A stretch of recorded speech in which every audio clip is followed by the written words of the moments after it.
Hello everyone, greetings, welcome back to weekend streams. Doing it a little bit different this weekend. We're starting Dream Daddy. Welcome Aleph, welcome Sneak Cat, welcome anyone viewing anonymously. Alright, I already said yes, we are starting with Dream Daddy streams on the weekends. Hoping we can motor through this game at a little bit of a quicker pace than we were going before. Stream anniversary tomorrow, that's right, you have that event. Ooh, your character got tiered. Very nice. Part Phoenix now, ooh. Oh, Max, yay! More people.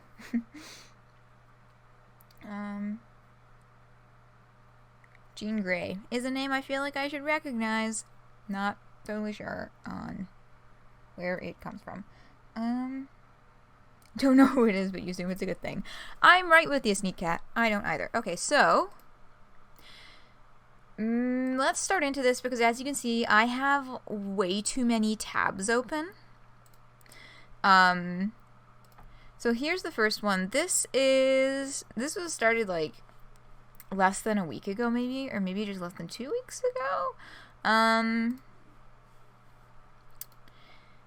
And so there's not a whole lot of action so far. August 26th, so like less than a week ago, right? But they're trying to put together an online database of Homestuck fan work using the website Fanlore. Sorry, what the fuck is my computer doing?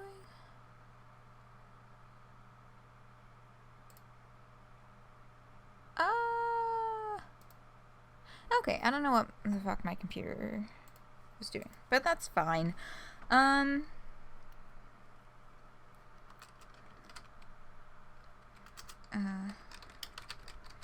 Sorry, my document with all of my links. Damn, I should have put that together. See, I don't put it together beforehand because sometimes I switch the order of the links and I try to put them in the description in the order that I actually talk about them. Oh shit.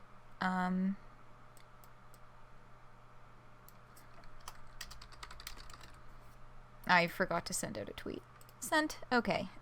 Here's this. So that's just a neat thing to keep an eye out for. Wait a second. Why am I not following this yet? There we go. That solves that issue. And yes. Oh shit, that's right. I had these all scrolled to the right part of the page, but I had to reload all the fucking web pages. Yes, Aleph, you have led us into the next piece of news. So, person who found Toblerones, you have congrats on becoming the new Homestuck author, and they responded, thank you all, having proven myself both conscientious and invested, referencing the statement that Hussey made, about the epilogues. I declare June Egbert real, the direction of the will of the fans at, that's the wrong count, but at Hussey, take note, and actual official Andrew Hussey responded, you were the first to find my treasure, and so it will be done. So, June Egbert canon.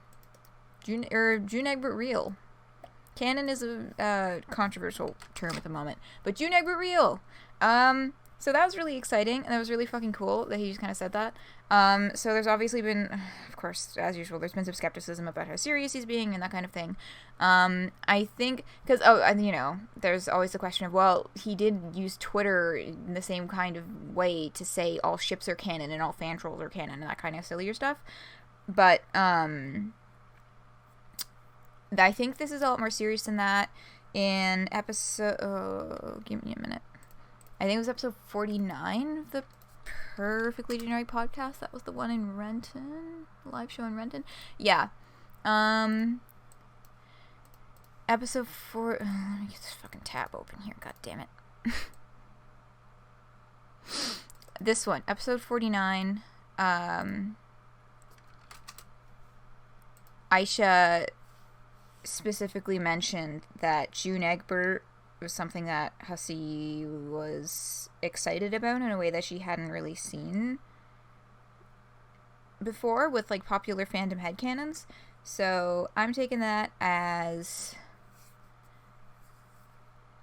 that this is a little more serious than that, and that it's something he is actually excited to toy with and bring into the series. Oh, you've been using textual as a replacement for canon in accordance with death of the author.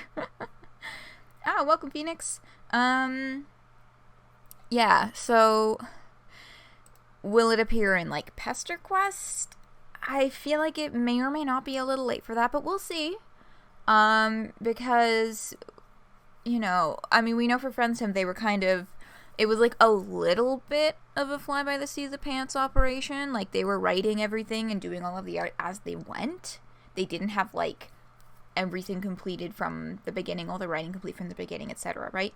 So we don't know if they've taken the same approach to Pesterquest or if they've done a little bit more planning ahead for Pesterquest. So we'll have to see in terms of Pesterquest, but it will be really interesting to see if there's any other future projects that this makes an appearance in, or if they're able to sneak a reference into Pesterquest. Anything along those lines would be pretty fucking cool.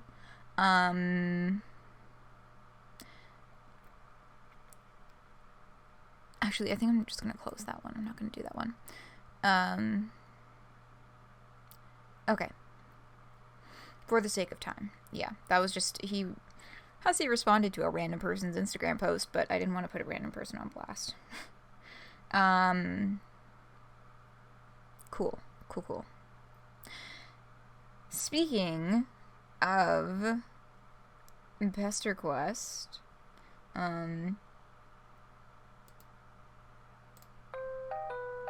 we have another trailer.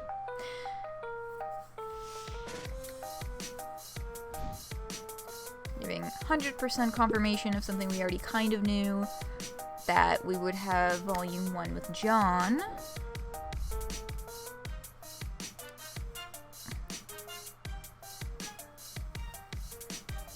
As well as Volume 2 with Rose. I know, I fucking love John too!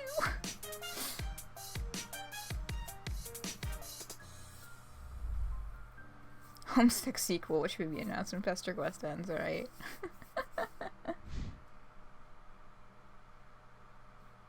Magic is fucking real and something beyond the sky.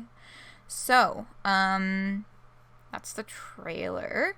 So there we get actually, like, something we didn't get with the Friendsims, which is there's actual, like, logs that we can read in this. Like, actual lines of dialogue from the game. So I'll give you a little preview here. I'll actually read these out because some of them go by a little bit too quickly to read as the trailer's playing. Yeah, of course we can hang out. It sounds like we have a sneaking mission ahead of us. Hey, what are you? Whoa, it worked! It means magic is fucking real!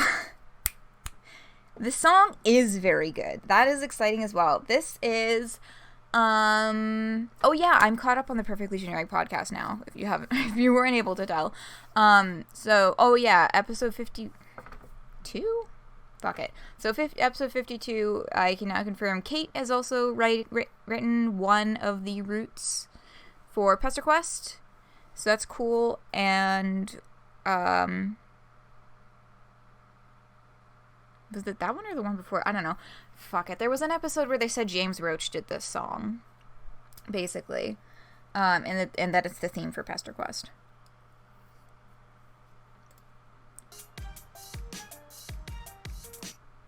So, MSPA reader's response. You have him eating out of the palm of your hand. You have him eating out of the palm of your hand now. No need to slow this train down. Continuum schmotinuum. Whatever your new friend wants, he gets.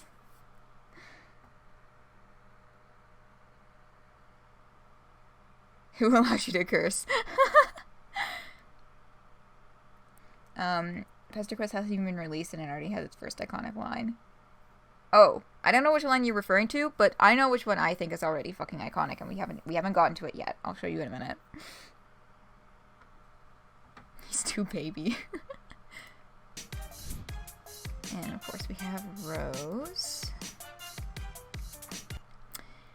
Alright, see, it goes kind of fast. Okay. He also said that you had certain powers. Powers of teleportation and time travel. I told him that he must... Sorry, I just don't want to... There we go. powers of teleportation and time travel.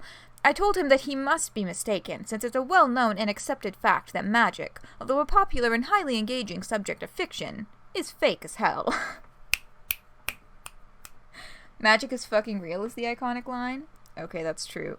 That is pretty good, but I still believe that I have second best coming up soon. I'll get to it in the next tab. Oh, I haven't put this link in my document yet.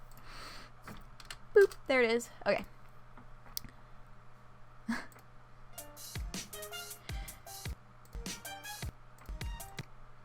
Rose raises a thin, pale brow. There's something unsettling about her deep violet eyes. You're pretty sure most humans don't have eyes like that, but what the fuck do you know? You're a stranger around these parts. So, that line is weird because it's like... So, MSPA Reader isn't human either? We don't know what the fuck MSPA Reader is anymore.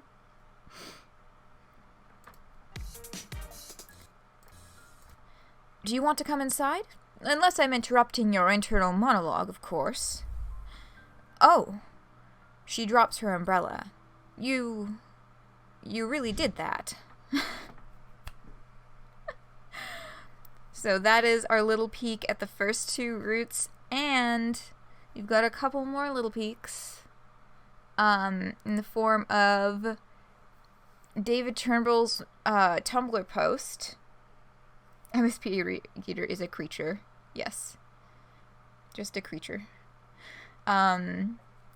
So we have 2 extra screenshots here, neither of which make an appearance in the trailer. So we have with John outside. You wonder what business this fine, upstanding neighborhood gentleman would have with you. And he's wearing the fucking beagle puss. God. And Rose. And this is what I'm considering the other wildly iconic line, because I just find it fucking hilarious, or just the whole thing. I love Rose so much. God. So, you can see her here. She says, and so, the question remains, are you a good witch or a bad witch? Or are you a wizard?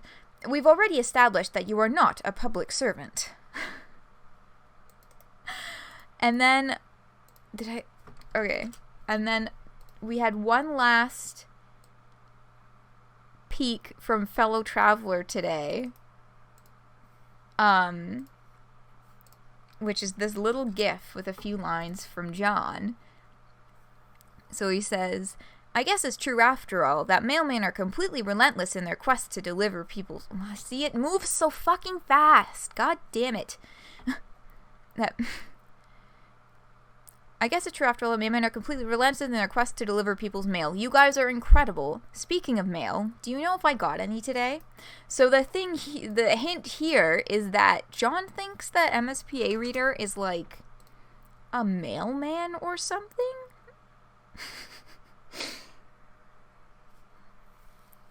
Not immune to brand Twitter. Yeah, I know. I just fucking soak this shit up. God. But,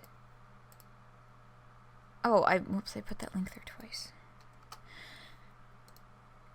And hence Rose's comment, we've already established that you are not a public servant. So we're already seeing right from the beginning a cohesive narrative. Unlike with Friendson, where they seemed like completely unrelated until about halfway through.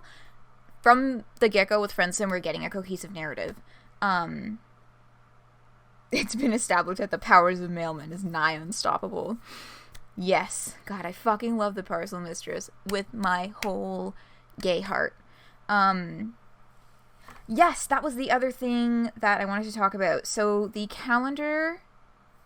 Right, so that's why I have these Homestuck windows open. So from sort of the, John asking about the mail and that sort of thing, as well as in the background here we can see Rose's calendar it is April 13th. With a couple other context clues, we can see that the day that we're coming to them to is April 13th. So someone on a Discord server that I'm in, I believe it's Optimistic Duelist Discord server, pinpointed it to exactly this page is likely the moment that we come across John, because he's wearing the Beaglepuss and the silly hat here. And this is after he exits his house to go check the mail, hence why he would be asking about the mail. So this is roughly it for John, for sure. Like, this is like, I have absolutely no doubts about this. The time for Rose,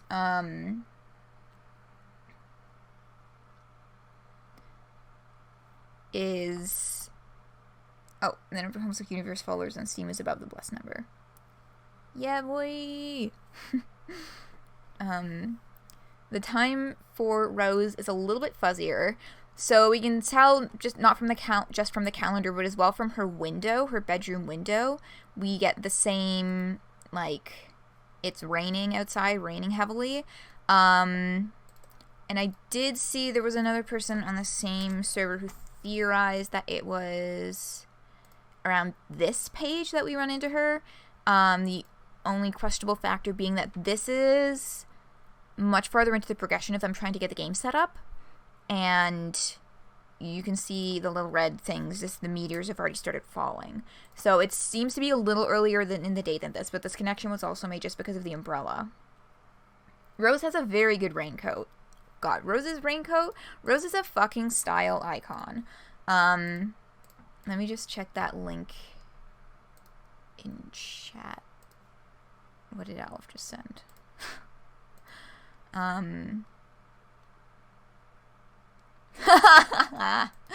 That's good. Here, wait, let me get that actually on screen.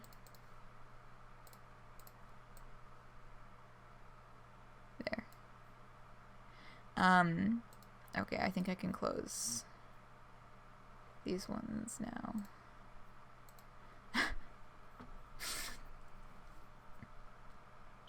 The kids are just gonna stop in the middle of surviving the apocalypse to talk to this funny person. Oh, we know MSP is not... MSPA Reader is already confirmed genderless and now confirmed not human. So MSPA Reader is a genderless creature? MSPA Reader is something. Definitely. Confirmed bottom. God. That sure was a trip. Yeah, anyway. Yeah, that's fucking good. Wait, let me just do that.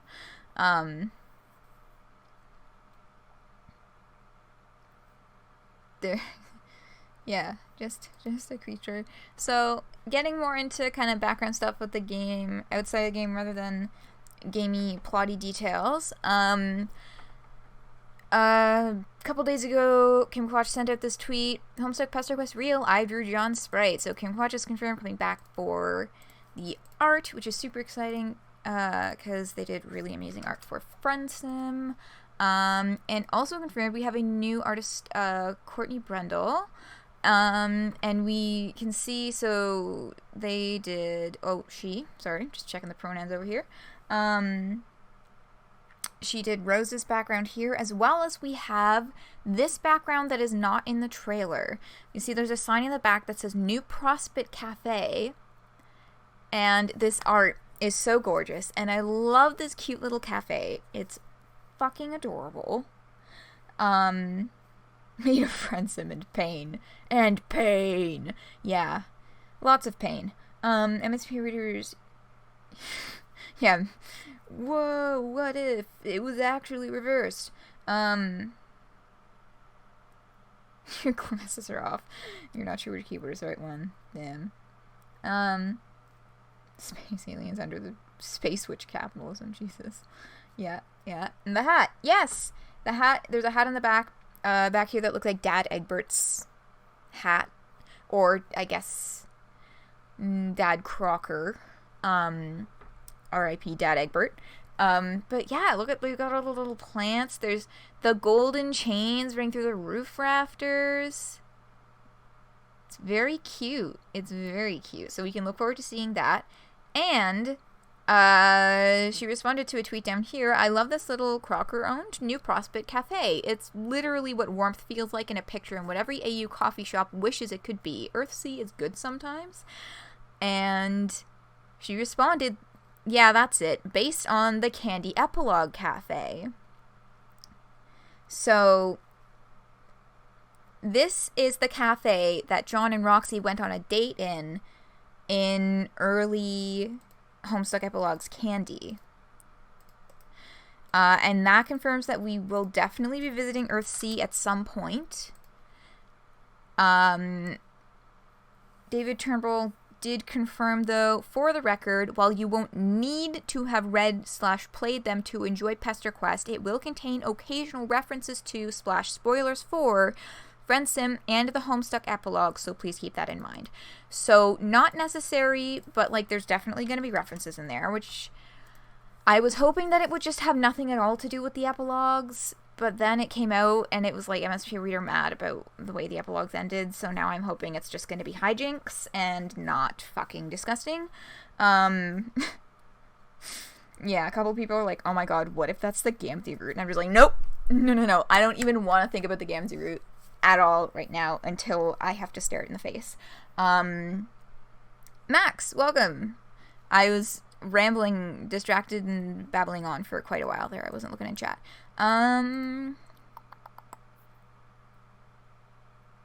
You have a link for me. Okay.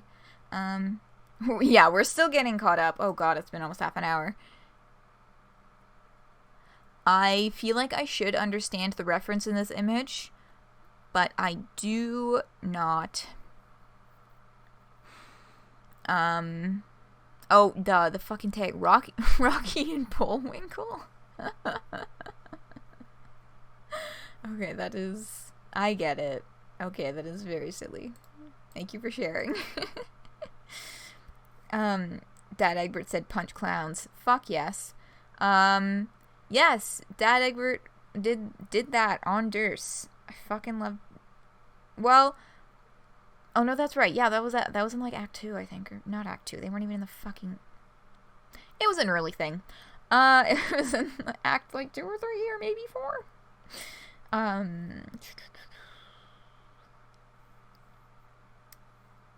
MSP Reader jumps into the epilogues to beat the ever-loving shit out of Gamzee for 45 straight pages of uninterrupted text while Vriska cheers them on. Yes, please. I'm just gonna leave it, and I'm gonna put a timestamp right at the beginning for when Dream Daddy actually starts. We're almost done here. As you can see, I don't have too many tabs left open, but, yeah, I am gonna leave this. Actually, I don't know, I considered, like, even after I stop uploading whole streams, maybe just uploading the community news part. But, I mean, like, once we get to the Homestuck reread streams, but I'm not sure. I'm not sure about that. I'll have to give it a think. But, yes, okay, did I put this link in my thing? I did. More things on the technical side. Volume 1 or 2, more than 2 friendable characters. No, 1 is just John, 2 is just Rose. Although you might just be able to find a little bonus friend in one of those volumes. So that's exciting. Who's the bonus friend gonna be? I don't know, but I'm excited because I love more friends. So this is just confirming that they will be doing an Android release as well as on Steam, like they did with Friend Sim, and that much like Friend Sim, you cannot do cross-platform purchase. So, I mean, that's more technical stuff, and just as a finisher, Trace, tweeted this out, and I was like, yeah, man. Some people need this reminder. I'm sure that none of them are watching this stream right now because y'all are pretty chill. However, maybe we should start attaching this gift to every new What Pumpkin post. Hive Swap Act 2 is still in active development because apparently every time What Pumpkin says something about anything, people start screaming about Hive Swap Act 2, which is very rude. Also, the dev team and resources being spent on Pesterquest and stuff like that couldn't have gone towards Act 2 anyway because of differing skill sets. For example, I can do Run B, but Unity development is beyond me. There's really no real loss. Well, content output is increased. And then What's this? Oh, this was Homestuck.info. On September 14, let's all go to What Pumpkin and ask for Hive Swap Act 2. The look on the dev's face will be awesome. Please, yeah, just if you see anyone harassing What Pumpkin about Act 2 development, please, tell them not to.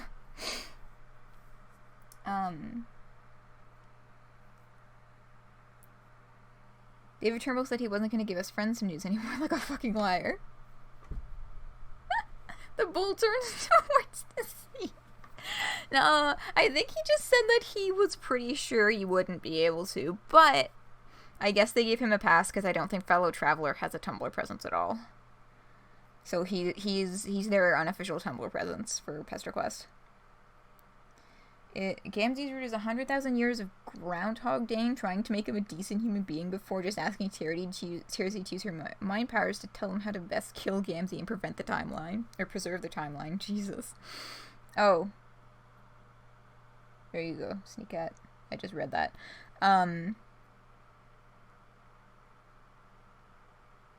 To clarify, the rug piston caused death. Yes, thank you for clarifying, Alu. Oh my god. Okay, wow. That was like a fuckload of links. Cool.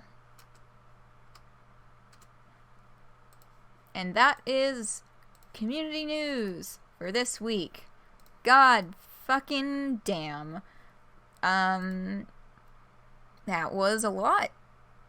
Turns out, a lot of things happened. So, let's transition over to the game screen, and I will get Dream Daddy open for the part of the stream that's the main part of the stream that we're actually here for. Did the daddy tier list change while you were gone because of work and also not technically existing for the past week?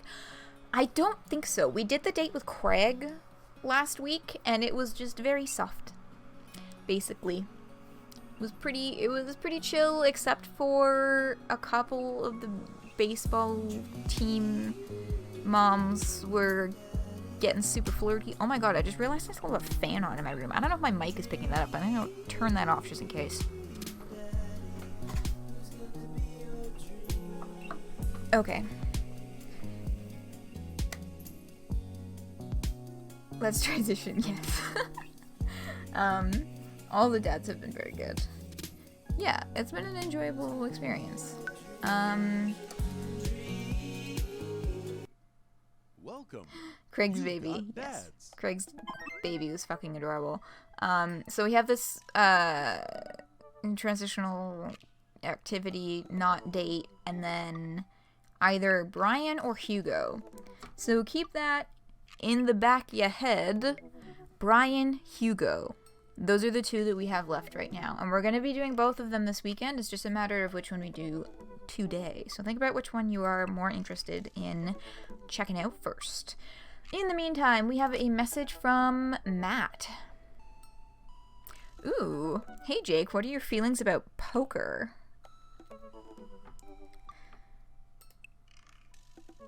Beyond hardly knowing her. Oh, jeez. Poker? I hardly know her? What the fuck is going on here? There it is. Well, good talk. That's just like, I already beat you to it and you fucking did it anyway. I'm leaving. You want to do Hugo, but this is Brian discrimination. I mean, we have to pick one. We can only do one today. We only have time for one date today. Wait, I actually like poker. I just saw the joke and I had to take a shot. Please, Matt, I'm a dad. I'm contractually obligated. No, I get that. Anyway, we've been playing weekly poker games and I figured I should send an invite your way. Ooh. That sounds great. I love losing money. Cool, dude. See you soon. Lose that money. So we are playing poker with Matt, and I'm assuming only 3 other mystery dads, because that tends to be the maximum number that we've seen so far for these kind of in-between events, is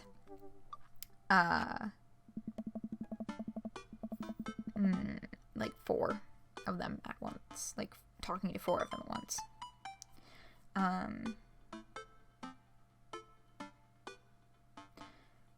What if we do both simultaneously? By the non-Matt dad algorithm. Hugo's, I guess. Depends on what scale you're using. Whether or not Hugo would be quote-unquote weirder. Bookmen are weird. I suppose that is a measurement. You like Brian? No, you were.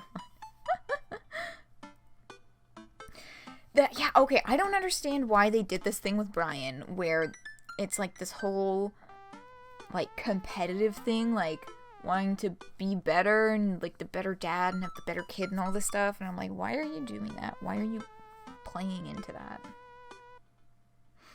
Because, like, that's not by my choice. That's, like, the game's writing, and I'm just like, eh. Spotify started recommending Mother, and you really like them. Oh, that's neat. I think I've tried listening to them a very long time ago. They're like, please correct me if I'm wrong, but they're kind of folkish.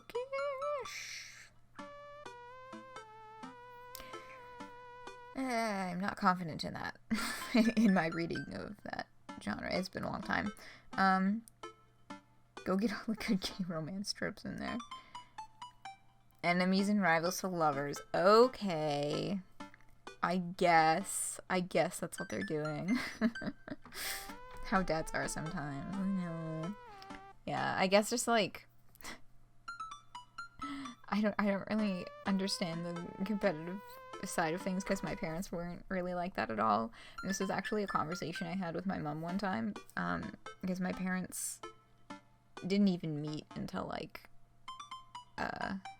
late 30s, so they were a bit older when they had my brother and I asked my mom, I was like, do you think that was like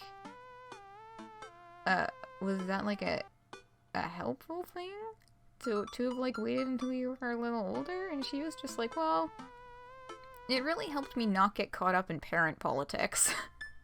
You know, like that kind of competitive spirit and like that sort of thing. She just like was at a point in her life that she just didn't fucking care, and I'm like, yeah, man, it's a good attitude to have, because all that like parents comparing their kids and like all this kind of, yo, it's a lot of pressure on your kids.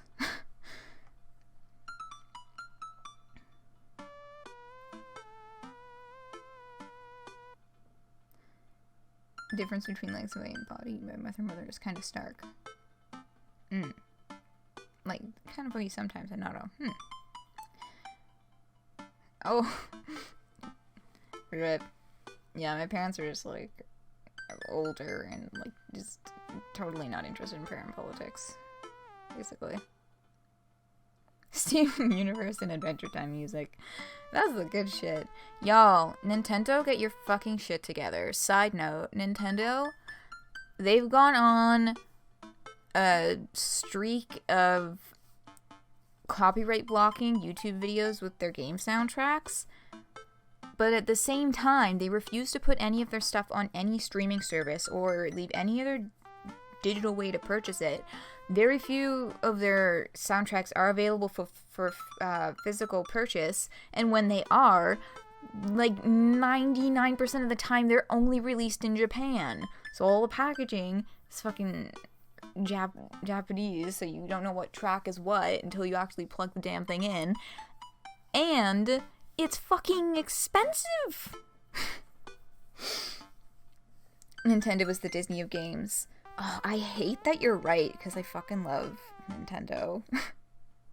Nintendo things. I am a Nintendo person, and I fucking hate that you're right. Ah, it's over, isn't it? God, that fucking song, my heart. Fixing Joy-Cons for free when they're out of warranty. Yeah, they're only doing that because there's a company that threatened to sue them in a class action over how shitty they made the Joy-Cons. So that's not generosity on their part. They were threatened.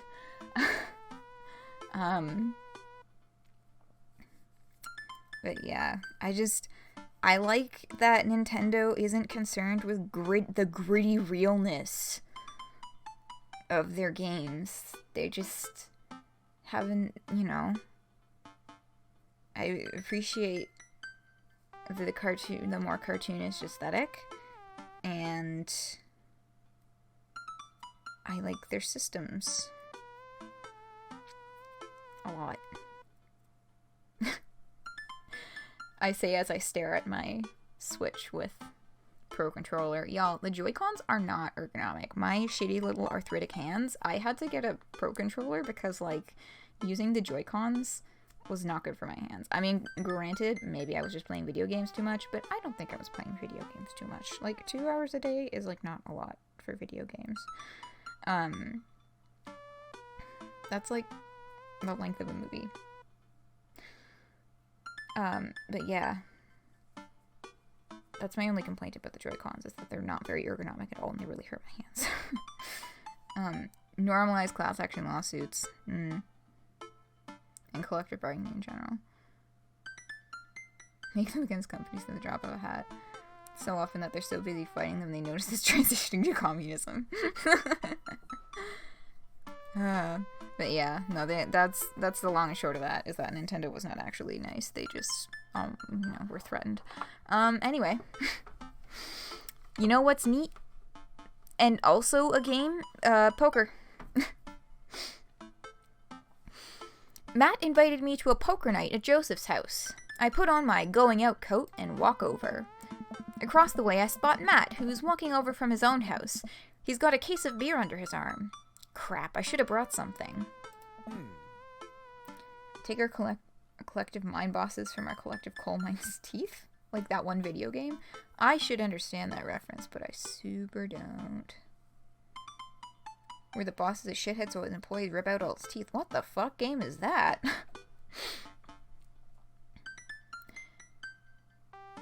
Hey, man. Crap, I should have brought something. No worries, man. It's your first time. Just bring a full wallet. How long have you guys been at this for? Years, buddy. Just a nice way to keep in touch with the guys. It's never really high stakes. Okay, so here is our crew for this evening. Our other three, we have Matt plus Craig, Joseph, and Brian.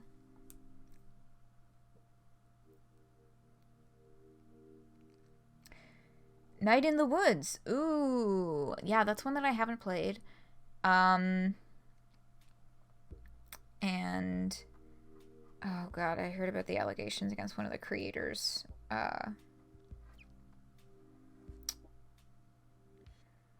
Recently, so rip. Yeah.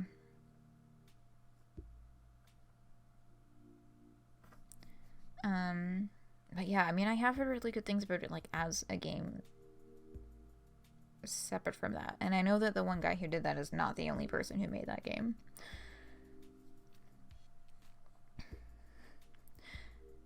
We pass through the fence enclosing Joseph's backyard. Craig, Brian, and Joseph hover around the patio, drinking beer and chatting. Robert sits in the corner, brooding as usual. Oh, Robert's there too. Jake, glad you could make it. So wait, who are we missing? We have Robert, Matt, Craig, Joseph, Brian. We are missing just Damien and Hugo. So this is most of the group.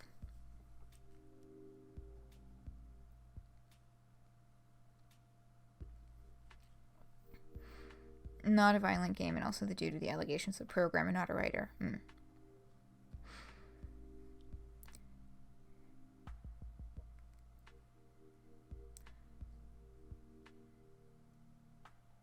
Okay. Yeah, so we're... Who's watching Craig's baby? I don't know. Maybe the kids are with his ex-wife this weekend. Craig too. Jake, glad you can make it. So am I. I'm psyched to take all your money.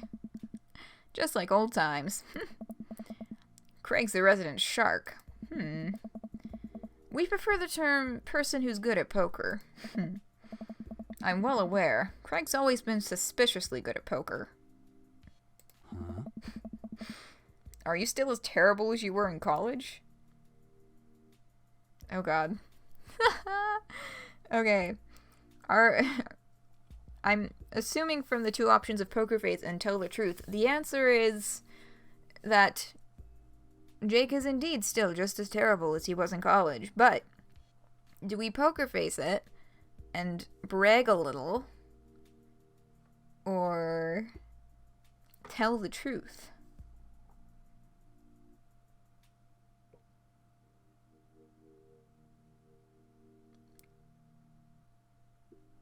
You can opt out of the poker? I mean, I know that we can skip clicking on the sidebar things. I just, fullest experience of the game and all that. Neutral? Okay, tell the truth and then kick his ass into Zen Master Poker. You mean like in real life? I mean, yes? Okay, well, the only answer I've got is tell the truth, so I'm just gonna fucking do it. Tell the truth. I am still terrible at poker. My tell is a sustained, childlike giggle. Oh, hey, Robert, there you are. There's no way you're as bad as Joseph. Ooh. You do not have to play poker with people in real life unless you, have a tense conversation with a mob boss or something. Yeah, no, I don't think I've ever played poker in real life. I've played a number of card games in real life, but not poker. I played a lot of poker on Pets Dogs 2 for the Nintendo DS.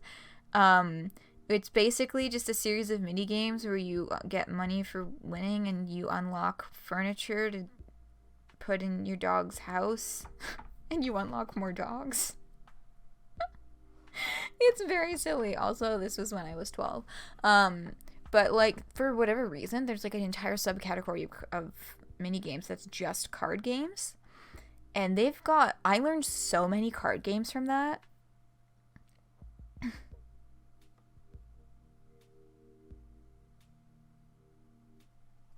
Yeah.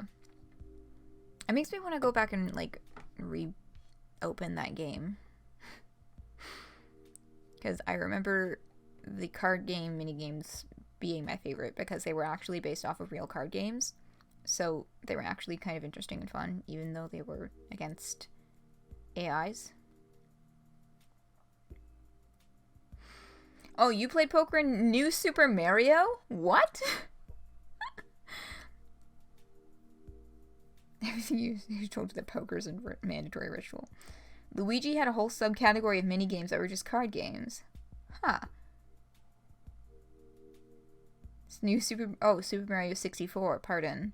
And you fucking bankrupted Luigi. Okay. I don't know. Maybe they did the same thing in both games. Who knows?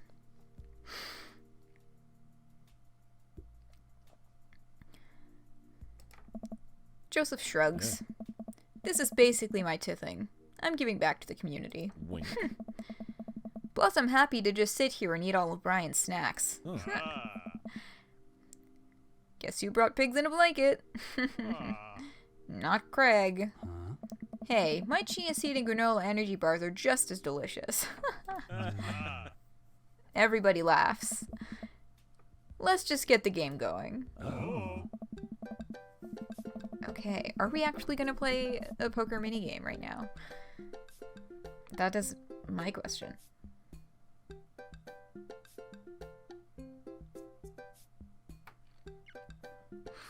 We all take a seat at the table and Matt starts dealing cards. The first couple rounds go by easily as I'm getting the hang of things, but it's obvious that Craig is running the show here. Craig, how did you get so good at this? It's pretty easy. You just start getting a feel for everybody's tell. Matt will scratch his ear. Hey. Brian adjusts his pants when he's trying to lie. Now wait a second. And I think you just loudly announce to the whole room when you have a good hand. Yeah. Yep, that's me.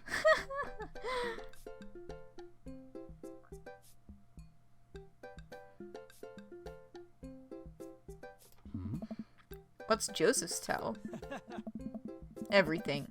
Literally everything. The man is an open book. He couldn't lie if he tried. Well, at least I have God on my side. Oh. See, you can't even say that with a straight face. What about Robert? Ooh. Silence. Honestly, the man's an enigma.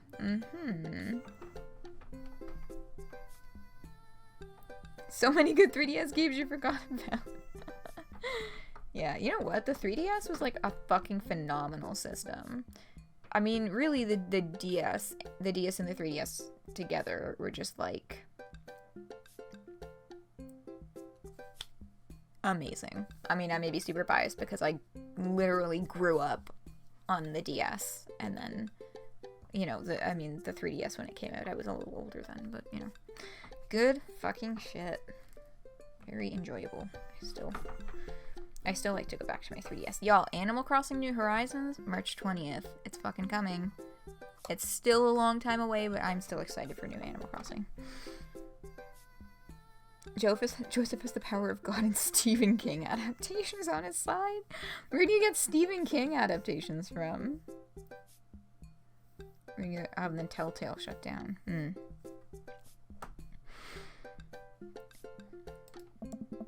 Robert raises his glass of whiskey to us in a solemn salute. Nice. I think he'd wipe the floor with us if he actually tried. I'm just here because I enjoy the company. Oh. Robert pulls out his phone and stares at it. Robert, is that a flip phone? Hey, don't be judgy of people who have flip phones. It's a perfectly valid fucking choice. Huh. Yeah? Yes. What, are you a drug dealer now? Is that a thing?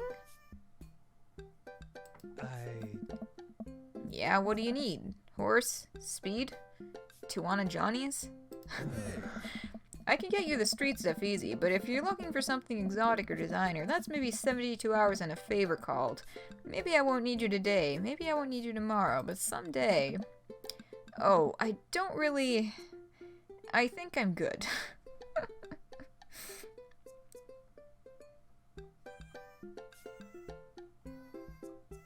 The Shining. Yes.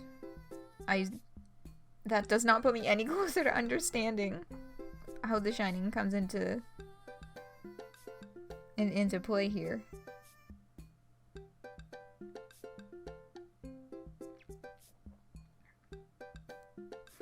You put in the new Super Mario cartridge.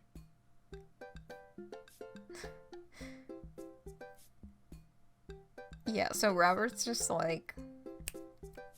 Yeah, Robert is very good at bluffing, and it's very hard to read.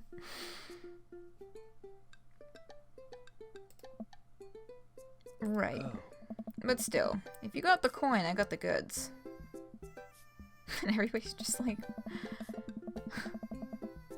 I dropped my phone in the toilet, and this is a backup until I can get it replaced under warranty. Everyone murmurs their sympathies. We've all been there. I don't fucking understand people who use their phone on the toilet, okay? That's fucking gross. You're on the fucking toilet, okay? And also, y'all, if you don't wash your fucking hands, just don't...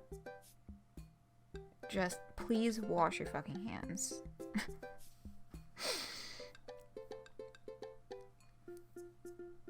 Please. Shining one of his few horn hours that doesn't have a villainous priest or a pastor or religious parent. Oh, right.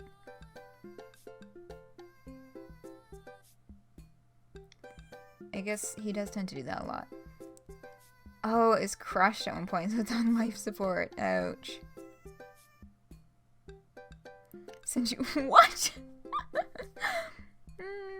Oh, my DS Lite, I worked into the fucking ground. My DS Lite, the hinge is busted, so it doesn't click anymore. It's just floppy. Which is why I ended up buying a DSi around when they came out. Because my DS Lite was just like... well loved.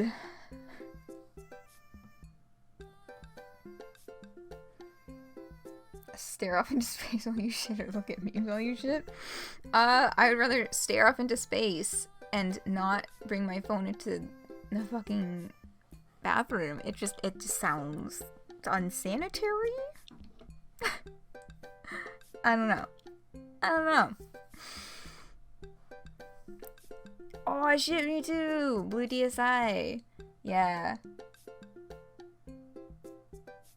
Long literary tradition of being an obnoxious atheist. Oh jeez. But yeah, I'm actually looking at it right now. It's on my desk because I recently purchased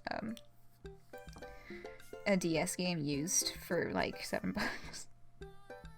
It was one that like, okay, Tamagotchi Corner Shop 2 is a game that I owned as a child and I enjoyed it, and then I got bored with it, and then I gave it to my cousin.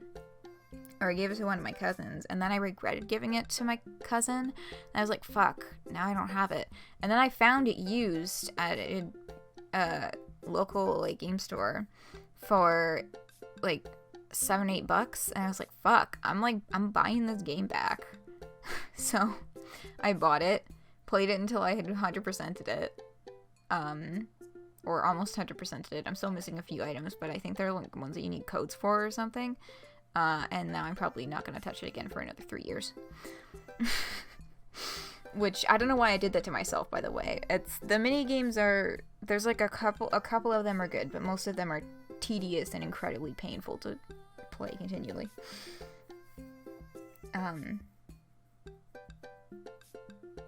Yeah. Frozen completely. Oh, rip. $1,000 a month on earbuds. Oh, y'all, I get that fucking warranty from the Source, and I think the Source might be just a Canadian company, but the Source is like an electronics store. You can pay the extra $5 for a warranty, and then you can replace earbuds without having to pay for another pair. You bring in the old one, and you don't even have to have the receipt. They'll just keep their shit on file, and you can replace them up to 2 times.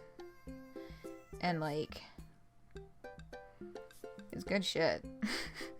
I've used it a few times because I fucking remember. I'm like, when it comes to like, I can save a few bucks on this, I can not have to pay another $25 fucking for a new pair of earbuds, I'm gonna fucking go for it. Like $5?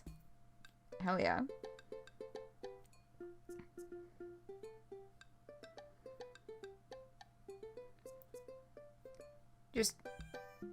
Just get wireless? I don't know if wireless... I don't think... Look, okay, I use a fucking MP3 player still. An MP3 player that I got for my 15th birthday, and I am 22. So, I don't think that wireless earbuds will connect to it via Bluetooth, because it does not have Bluetooth.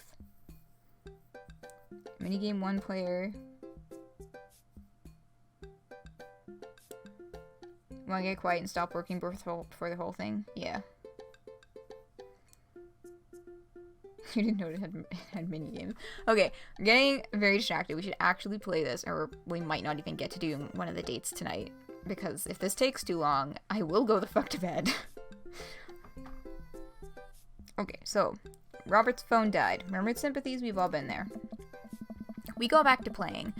I really gotta stop eating these pigs in blankets. Pigs in blankets? I don't know. But they're very good. I think there might be cheese in them. Oof, I don't know if I got enough to raise you on this round. You can always bet your firstborn. Huh. If you think you can handle another one, be my guest. Briar and Hazel are a handful, to say the least. Buddy, you think 3 kids is a handful? Try 4. I'm operating at 100% dad capacity at all times. Oh. Actually, it's technically 5. Oh. Christine saw a commercial for one of those dolls that poop and wouldn't stop asking for it. We ended up getting it for her birthday, but she's so grossed out by the fake baby poop that she makes me change its diapers. So now I'm changing the real baby and the fake baby. Oh my god. Hey. There's just a lot of poop in my household right now. Rip. Can we get an F in chat for Joseph? Daisy got one of those a while back. One night I walk in on her after she tried to take the doll apart to see how the poop mechanism worked, but then she couldn't get it back together and started crying. Poop everywhere. Oh jeez. Fake poop, but still. That reminds me of...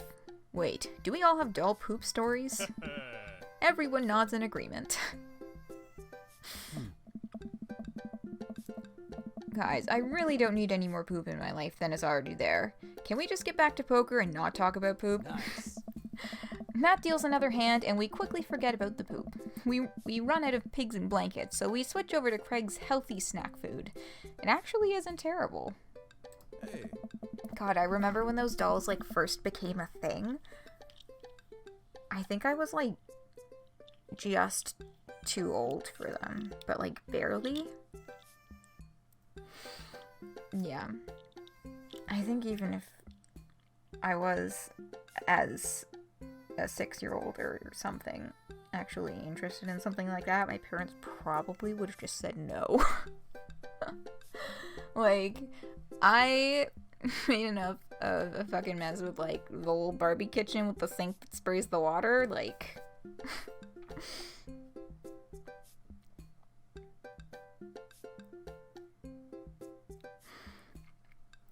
These kale chips are phenomenal.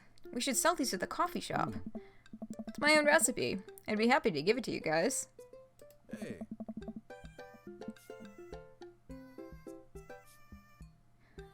There's some demands I cannot meet.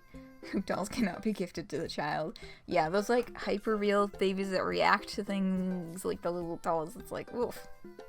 They're like they're a bit too uncanny valley.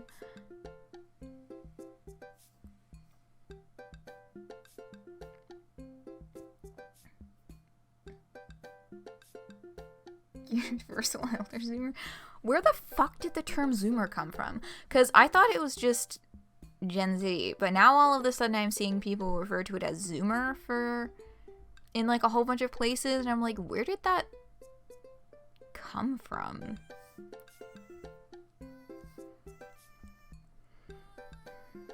Remote control dino. Yeah, oh god, remote control toys were like the shit. Remote control toys were the fucking shit. What you'll eventually be implanted into. But yeah, oh god, I remember like this little like dog, it was not remote controlled, you just turned it on and it like did shit. And I remember one of my cousins being really freaked out by it. Or like when they started making those mechanical pets that could like respond to your voice commands. Y'all, I wanted one of those things so fucking bad. They're really shitty though, because even present day, technology responding to voice commands is like pretty fucking questionable. So, you know, back like 10 years ago, it was even worse. It was so bad.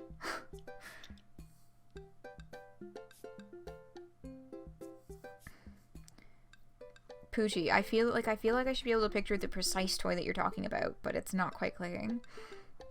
And the other thing is, like, I don't know if there's like things that were only in Canada or whatever. I'm remembering that maybe others wouldn't. Trade Yoshi. Oh! Poochie like Yoshi's Island! Oh my god! Yes. I love Poochie. I haven't really played any of the Yoshi's Island games. I own, which one do I own? No, that's right. I'm getting Yoshi's Woolly World confused with Kirby's Epic Yarn. No, I've never owned any of the Yoshi's Island games, but I've played them co-op with my cousin a few times. They're good. They're very cute.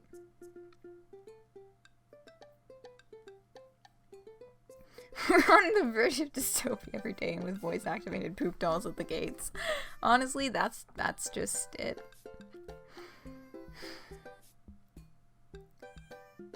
Second game you 100%ed. Yeah. Kirby's Epic Yarn was a really good game, but I never finished it. I got it for Christmas the year it came out, and then I played through most of it. No, I don't think I even got halfway through, but my brother 100%ed it. This is what happens when I was growing up. This is what happened with literally every single console game that I ever purchased or was ever given to me. I would play it like a bit. You know, I get like a good 5 hours in or whatever, and then I not finish it. Like this happened with Kirby, Kirby's Epic Yarn, Super Mario Galaxy, Knights. These are all Wii games, and you can see the patterns that they're console games because I've just never been a console game person. But my brother would get into them and then 100% them. Even Super Mario Galaxy, he 100%ed it, and then he 100%ed it as Luigi.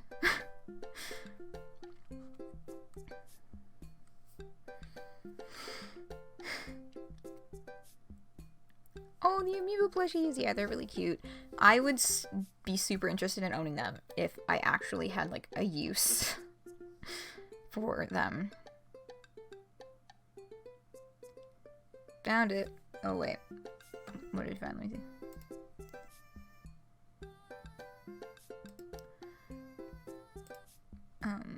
Oh, I see. I don't think I ever saw that dinosaur before. Huh. You stopped when you got to the finish line. Yeah. Oh, when you were reaching the finish line.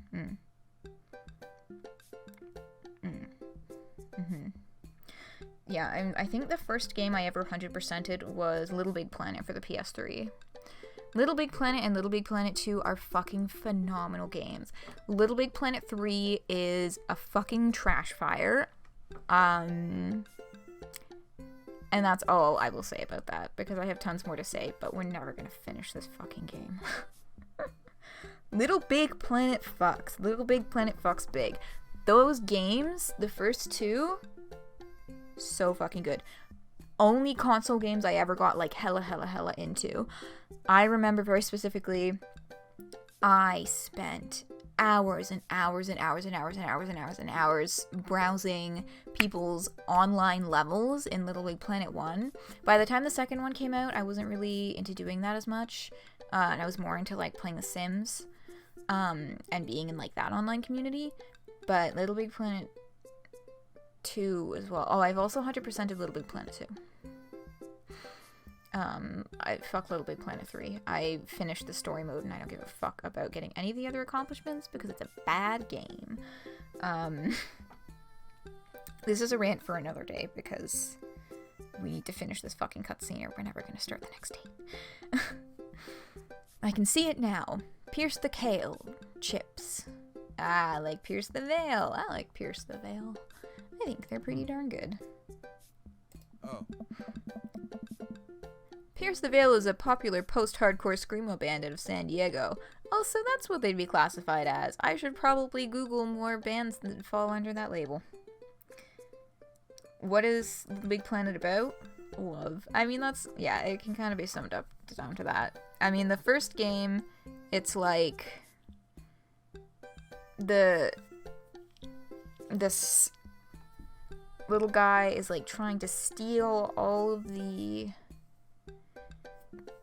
creativity, and then at the end of the game when you defeat him, you like become friends, and you know, he becomes a less evil person. It's been a while for Little Big Planet 1, but I know Little Big Planet 2, the plot is that the Negativitron is running around and, you know, planting enemies all over the place and brainwashing people and trying to take all of the positivity and optimism out of the, what's it called?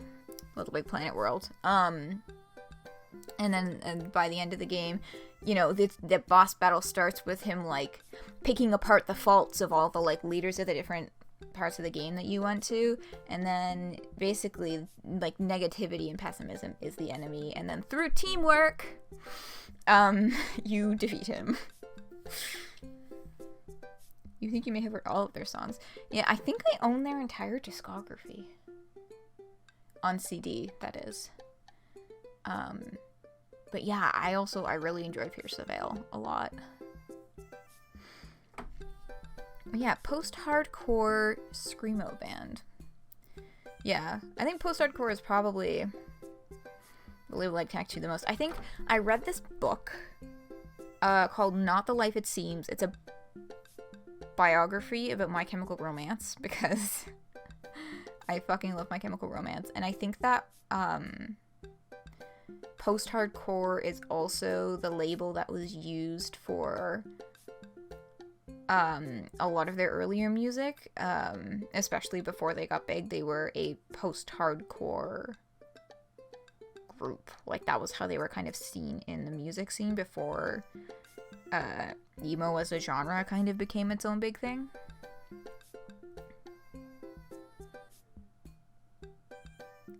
Bestitos. I don't know any of their songs by name. I've listened to their entire discography multiple times, and I do not know any of their songs by name. Except for that one that was really popular that I now can't remember the name of because I'm trying to remember it.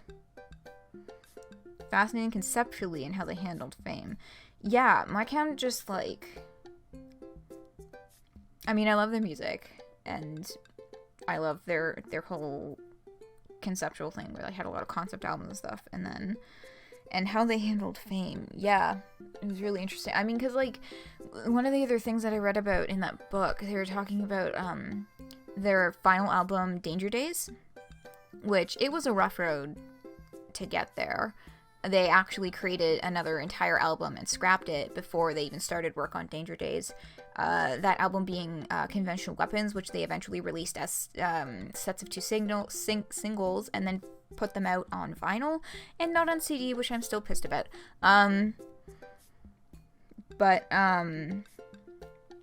Yeah, I mean, like, one of the songs, Vampire Money, in the book, you know, there's some quotes from Gerard where they're talking about, like, it's basically about people trying to cash in on that aesthetic because they were doing the whole blood and guts vampire-y aesthetic-y stuff before it was like the vampire phase that happened around like Twilight and stuff. And Danger Days actually was a very explicit fuck you to really their whole past aesthetic, because so many people were trying to like cash in on like copying them. They kind of felt, or you know, like cash in on their thing, and you know, everyone was expecting that from them. Everyone was expecting that darkness, so they were just like, fuck you. And they brought out the bold colors and, you know, the bright sunlight and the like poppy, like, and it was yeah, they're just like, fuck. Yeah, oh yeah, Gerard Way also really fucking hated the label emo, but I mean, what's his name? Robert Smith from Bauhaus? I think I'm remembering that correctly. Lead singer Bauhaus, the band Bauhaus, they fucking hated the label goth, but like they're known as a staple goth music group. Like, you know, that seems to be the thing when a new label pops up, the forebearers of it fucking hate it.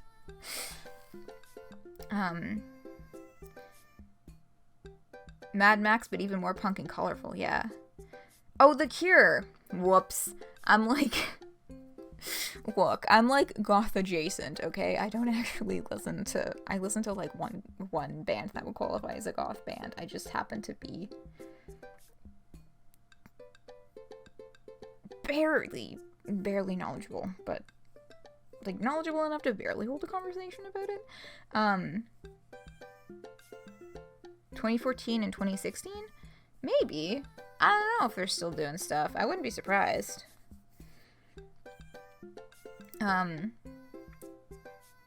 But yeah. No, they were not really big on conventional weapons. I have actually not seen Mad Max. I should see it at some point, but the only thing Robert Smith disowned was The Cure's One Happy album, the one with Friday I'm in Love.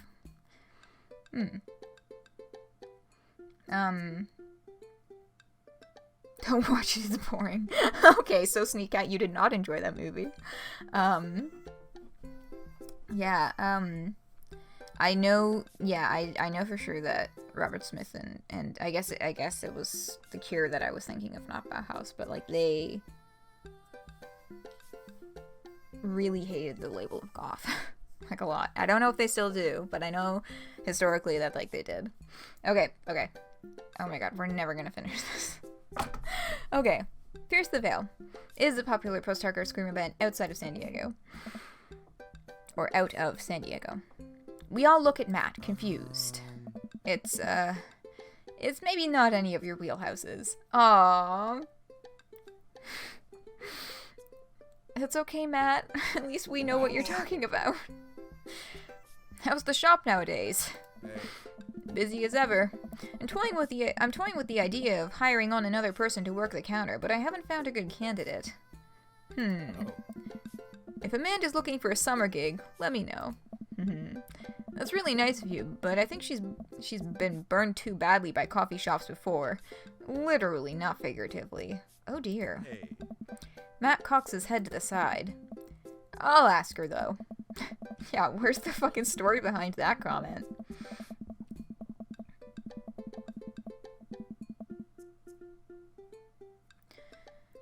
We get down to the final hand of the night, and it's Craig in the lead by a landslide. Joseph has long since lost all of his chips and has taken to tidying up, refusing any help from the rest of us. Brian deals us all cards. So what's it gonna take for Robert to give a damn on this round? Robert looks up from his half-empty glass of whiskey. You really want to unleash the beast? Well, now I'm curious. I got a long history of being a gambling man, but I'll only do it if you make it interesting. None of this penny chip nonsense.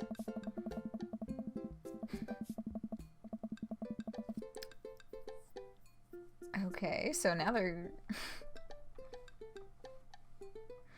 Non-stop action. Yeah, I'm not usually an action movie person either, but I know that Mad Max has some really interesting politics behind it. I'd probably get pulled in by that.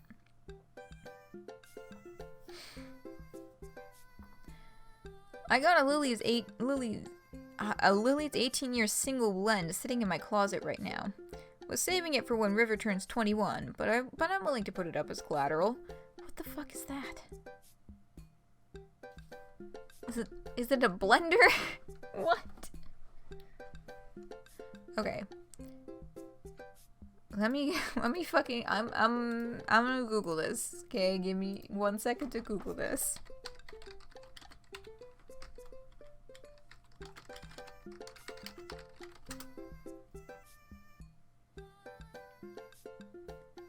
Oh, it's alcohol. That's why I didn't know what it was. Okay.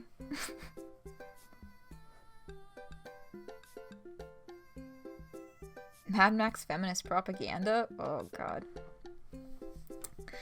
Yes, because if it has any vaguely feminist connotations, it must be evil propaganda. Anyway. Hi. Now you're talking my language. He throws the keys to his truck on the table. She's seen better days, but she can still pull a tree trunk out of the ground. Nope. Hey. Myself and everyone else at the table immediately fold. Deal the cards, brag guy. Jeez.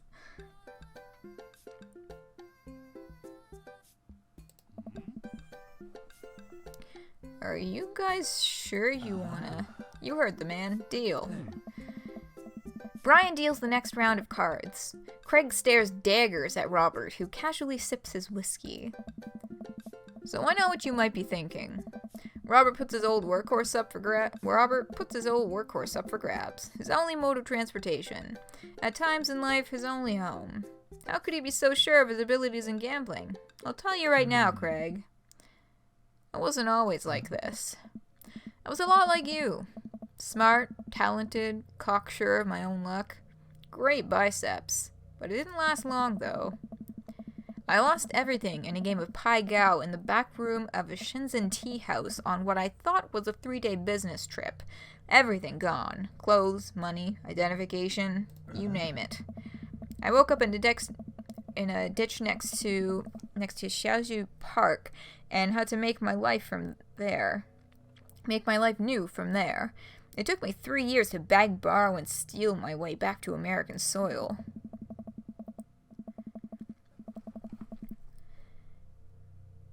And in those 3 years, I saw the greatest depths of human fear, loved deeper than I ever had, and lost it all many more times over. I've seen my own death, Greg. I know how I die. It's not like this. Hey. So let's make this more interesting. Oh my god! Why does everything have to be so fucking intense? Robert. Nice. Robert produces the deed to his house from his jacket and tosses it on the table. Oh my god. All I have and all I am. Are you prepared to go the distance? Craig wipes the sweat from his brow. He studies Robert's face intently, searching for any sword or tell that he can find. Robert casually sips his whiskey again. I fold. Hey. Everyone erupts. Fine, the whiskey's yours. And that's why you don't dance with the devil. He folded because he didn't want to take your fucking house. Not because he actually... Oh my god.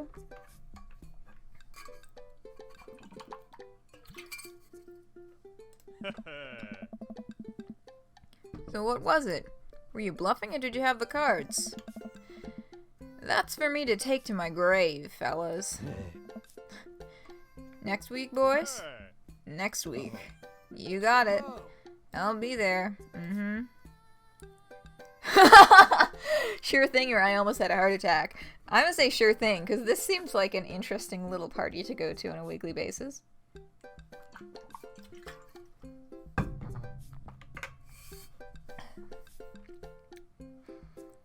So, oh, y'all are still fucking mad. I almost had a heart attack. That's where you're. Yeah, that was a lot. I guess if we say I almost had a heart attack, then we'll probably still end up back here. But yeah, I don't know. Any other strong opinions? Fury Road is 50% card chases. I too would find that boring as shit, Sneak Cat. I'm not much of an action movie person myself. The video series. Yeah, I'm sure there's a lot of interesting political commentary. I heard some very good things about that side of things when it first came out.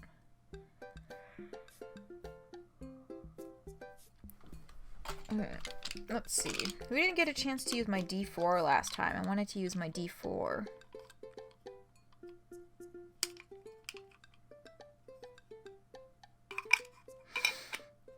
So I'll D4 for popular movie usual year-long Discord cycle in 6 months. Seen it 1,000 times over before actually watching it. Oh god, I know that feeling. Oh fuck. Nope, got it. I thought that I just yeeted my fucking D4 across the room. Okay, D4s, triangles. And depending on which type you bought, it's either the number is the one that is on... Fuck, I keep dropping it. The tip of it, or the one that is along the flat side that's touching the surface.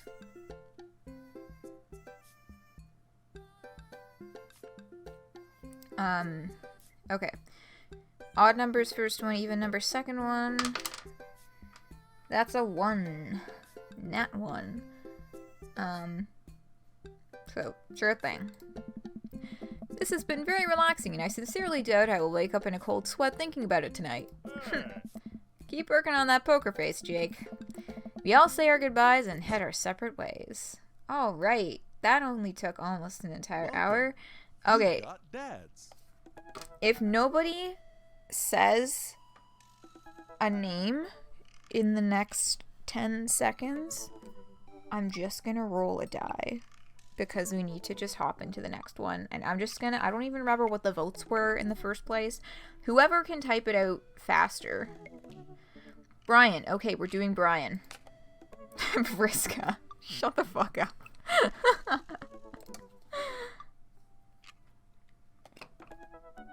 Okay.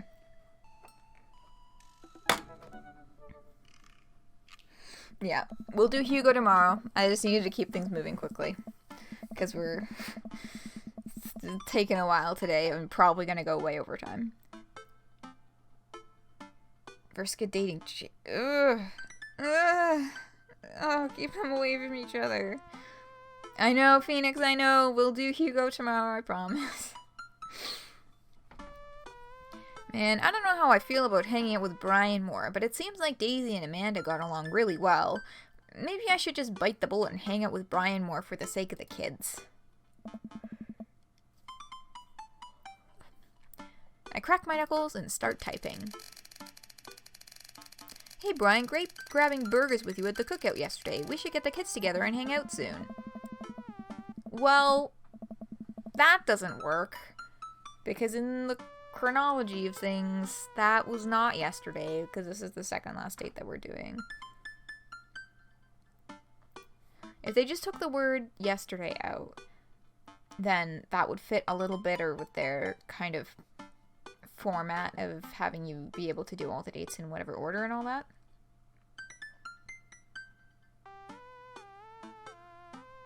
You ran up a flight of stairs to write that? Oh no, I'm so sorry, Phoenix. First is the first name you think of in any circumstance. Oh god. However will we survive? Fuck off. Y'all know that I get picky about this stuff. Y'all are here for the fucking Friends Sim streams.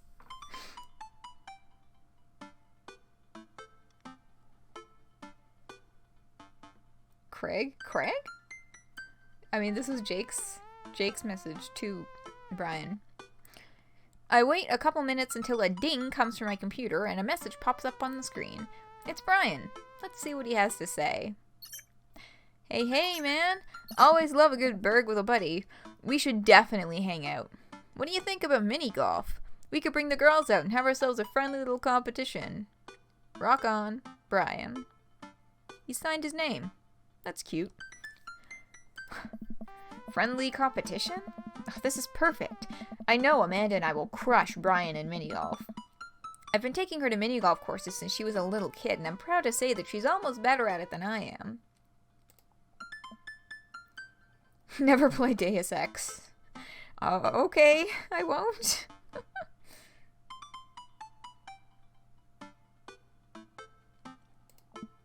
Almost. I type back. That sounds great, man. Name the time and place, and we'll be there. Hey, Amanda. Hey, would you be up for some mini golf with Brian and Daisy? I'm a little out of practice, and I know my backswing leaves something to be desired, but I think I could keep it in the negatives. Perfect. Come on, kiddo, let's do this. Alright. So I know this one, I did have a little bit of a spoiler. I know there's a mini golf mini game involved in this. So we'll see how that goes. Oh, notoriously shitty about consistent dates. It has an entire TV trope subpage devoted to it. Oh, rip. You hit the ball in the water and your granddad was upset. Oh dear. I just remember, the one time I went and played mini golf with, it was like my family and like a few cousins, and like one of my uncles. I was like not awful, but like really not good at it. And also I was wearing a pair of earrings that I made myself, and I was very excited about it. I think this was when I was like 11. It's been a while.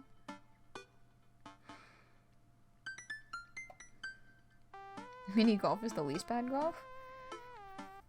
Video game golf is better than, like, actual real life golf. Video game golf, I'm actually, like, you know, decent at. I think. I'm good at virtual pool. I think. It's been a while since I've played any of these on a virtual console. You ready for this? Arr, matey. I'm as ready as I'll ever be. Why are you talking like that? Because this mini golf course is pirate themed? I just now realized that we are indeed standing on top of a giant pirate ship in the middle of a putt-putt course. Oh. Hey. Come on, pirate dad. Won't you talk like a pirate with me? Arr, ahoy. Scurvy? Oh, goodness. Avasti, I don't see pirates, only angles, or there's no time for jokes.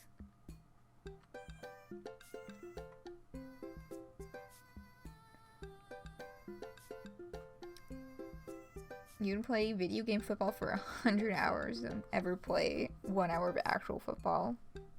Yeah, I've never tried any of those, like, FIFA, NFL, NHL, like, any of those types of virtual sport games. Have not experimented with. Avasti, okay. Avasti! Wait, let those rich dick suckers play miniature golf. Let them fuck with a windmill for an hour or two, see if there's any skill among them. Jeez. I'll make Brian and Daisy walk the plank with my superior golfing abilities. I mean, the balloon? Come on, Dad. You told me this was just gonna be some friendly competition.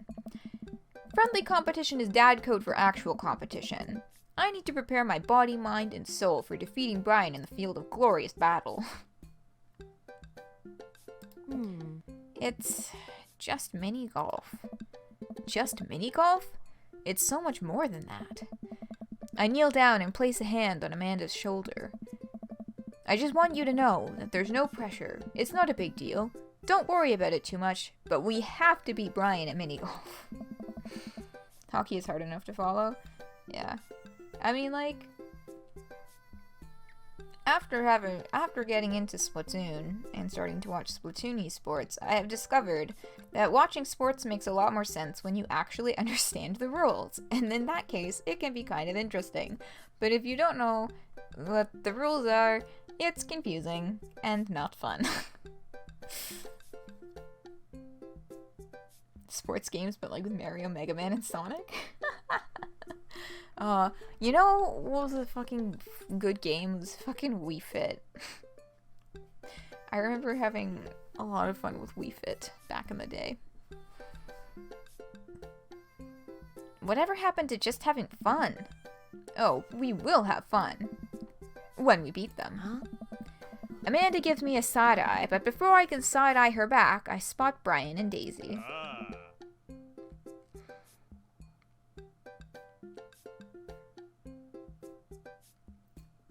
You have your cool runes in peace. Yeah, that does fucking suck. That they stole that shit. Wii Sports Resort. Yes! Wii Sports Resort was so fucking good. I got really into the sword fighting minigames. I was super into the sword fighting minigames. And if I do remember correctly, I was actually very good at them. Little 12-year-old me. 13 maybe?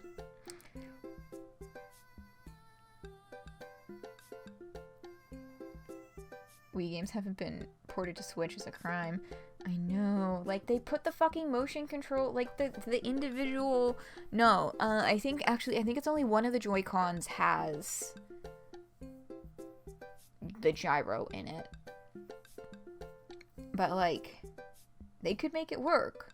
Like, they've done the fucking motion control stuff with, like, Labo and all that.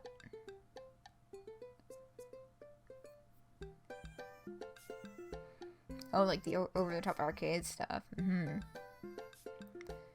sword fighting, the plane. Where you jump out of the plane? Baby games. We play tanks! You know what? I loved the fucking fishing minigame from We Play. I don't know why I fucking was so into that. But I really liked the fishing one. Say your games for kids. It's a baby game and you unironically like it.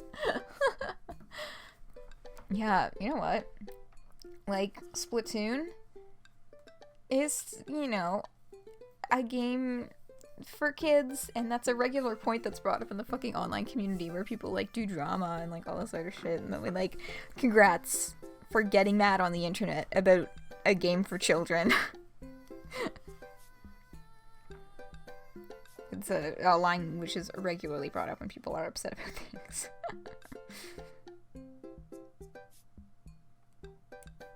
A video essay about We Play Tanks? How long is it? Also, watch it. I have so many video essays that I should watch, but I haven't. 17 minutes?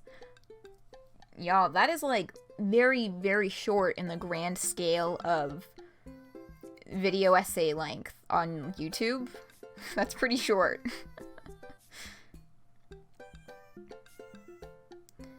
Oh, against your principle of not clicking on video essays. Okay, no, that's valid.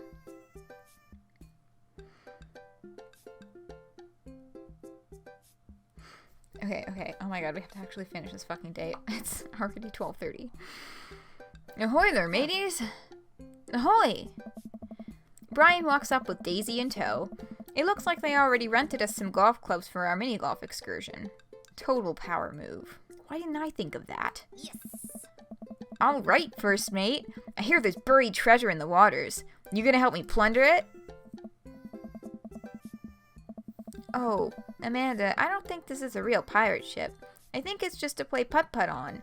Don't be a buzzkill, Daisy. Oh my god. Amanda gives Daisy a look. I mean, aye, Captain. There you go. Have some fun with it. Come on. You are a child. Do this kind of fun play stuff while it's not frowned upon for you to do it. We're finishing this date at 3 a.m. Fucking probably, honestly.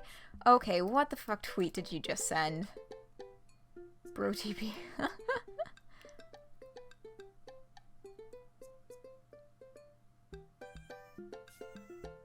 I'm gonna rifle at my computer and firing it if I see any video essay recommendation.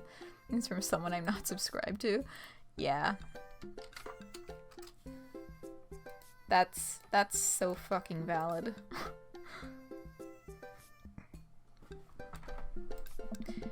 Daisy winks at Amanda. Aw, look at those two.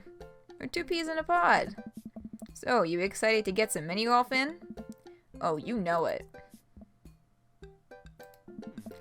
You a gambling man? Oh, for the love of fuck.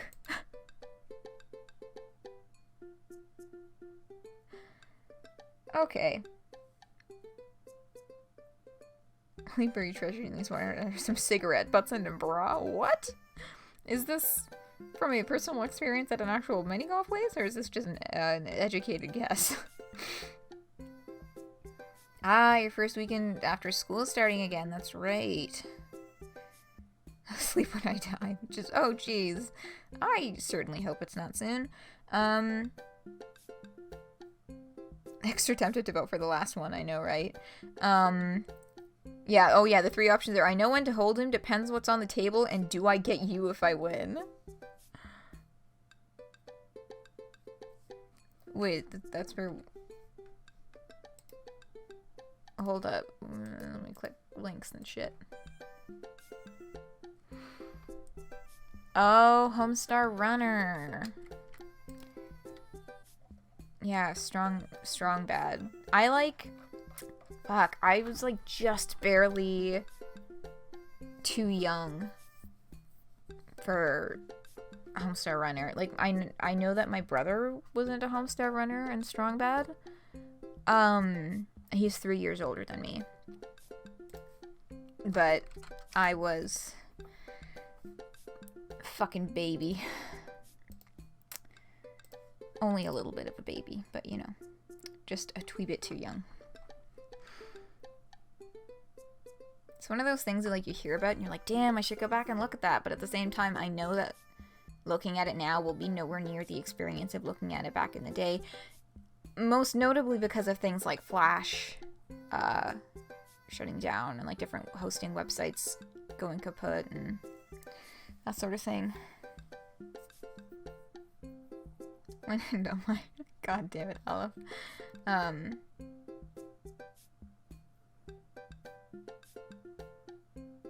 Okay, you're drawing.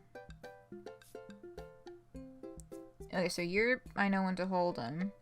That's a lyric? What song is that from? Okay, so we have 2 votes for I know when to hold him, so I know when to hold him. Oh! That was the one with the eggplants. So that one was a very good choice. I know when to fold them. I know when to, shoot. That's pretty much all I know how to do. Ethically sourced human bones. What the fuck is it? Ethically sourced human bones? Okay, this came up earlier during Rev Scarecrow's Homestuck stream too. Is this like is this just a coincidence? Or is this like a thing that's a meme again? Because I know there was that Tumblr thing a while ago where that person was like literally digging up people's human remains or something. God, Tumblr's fucking wild. But like, is that making a comeback or is this just a coincidence? Like, the fuck? You said it because you thought none of you had seen a stream. Yeah, I'm the one who fucking recommended Rev Scarecrow's Homestuck streams. I'm all over that shit, y'all. You're right. That person was not ethically sourcing their human remains. A fucking startup that lets you sell your bones to rich people after you die. God. Oh, you saw me there. Yeah, I wasn't around for too much because I was trying to do job applications at the same time. It was a bad idea. And I didn't end up completing any job applications. Track by Seeming, talk about bones. I'll pop that into the... Look, there's like a fucking mile-long list of links for the description of this YouTube video, God. You wanna Jesus fucking... God.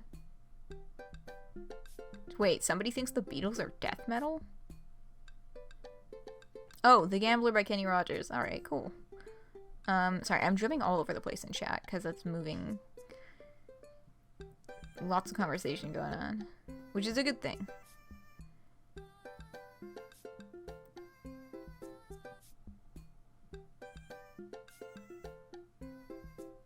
What video did I just click on? Joel, Rev thinks the Beatles are death metal, the music video? Okay, I will watch this after.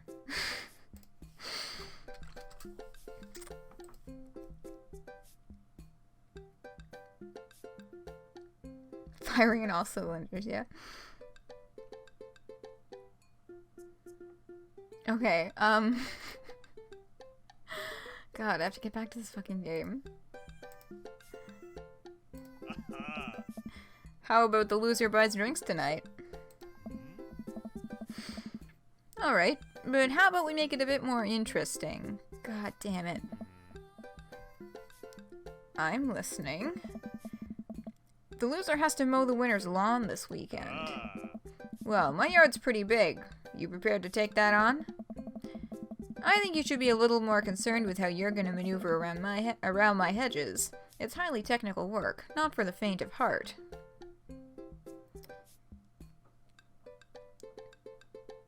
Oh, yeah, no, I know that Joel is Varg Skeletor, and Vinny is, you know, he's Vinny Vinesauce. Can we create non-sentient human clothes to harvest their bones? Does the... What the fuck?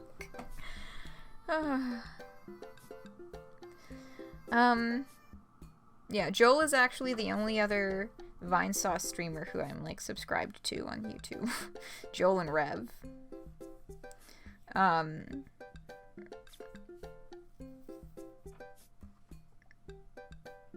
They can't even settle on if we could do that for organ transplants. I mean, non-sapient human.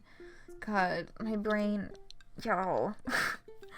I watched earlier today with my family. We've been watching the Explained series on Netflix. That, like, a Vox series. They're probably available for free online, too. I mean, it's mini docs by Vox. Did not mean for that to rhyme. But we just watched one about the whole, like, designer baby fad, and, like, yikes, y'all. Designer babies. Editing genetics for cosmetic enhancements, etc. Oh boy.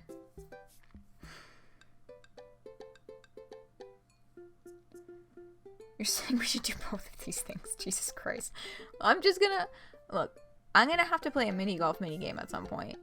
So I gotta, like... I don't know if we have to play, like, a whole game of mini golf. Or just, like, a little mini golf. But I have a feeling that I should probably get to that part in the thing.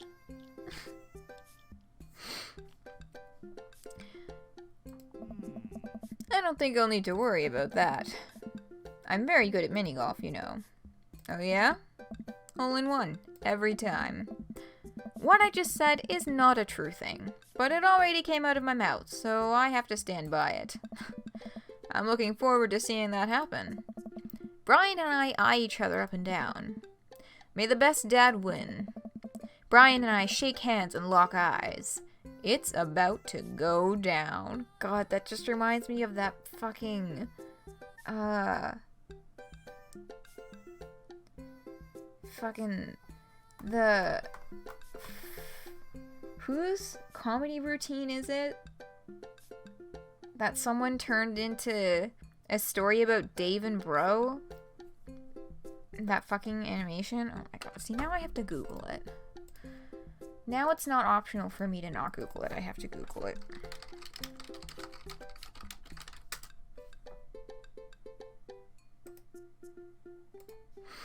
Okay, I found it. It will be linked in the description along with the literally 15 other links. Yes, the bit where he swears at his teacher.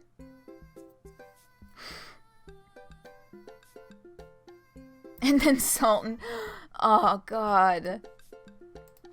Okay, I need to play this fucking game, y'all. We gotta get through this. I gotta go to bed at some point. Okay, so we're actually starting to play fucking mini golf. See, I knew there was a mini game at some point. Oh no, it's one of these ones where you have to, like, have the right timing and shit. God. Yay!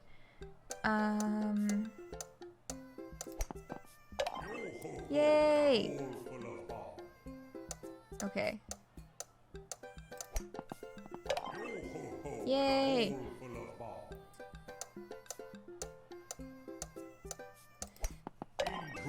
Yay!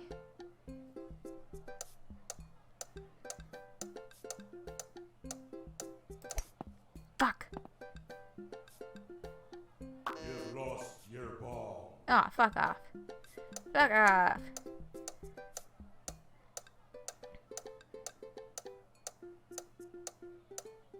Oh, there's actually a swing power thing that's going up and down. What? What? Fuck out of here with that. Fuck off. God damn it. Now I'm pissed off and I'm off my game.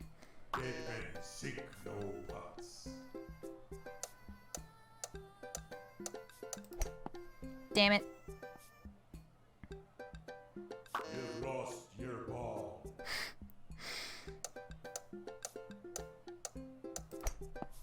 There we go.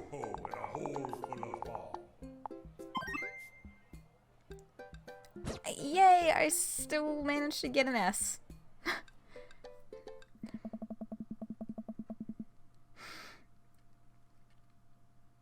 No sleep September, God. You want to keep Max here. At least you don't have to gauge with the strength of the swing. That's true. It's just the trajectory. John Mulaney's entire special. Yeah, John Mulaney's good. You're starting to think this game's scoring system might be bullshit. Yeah, that shouldn't have been an S. But maybe it just, like, continues giving you holes until you have enough. Until you have a certain number of holes, and it's how long it takes you to get to, like, how many did I get in? Like, 4 or 5? However long it takes you to get to that number. I think. Because as the minigame shut down, it looked like it was about to give us another brand new hole.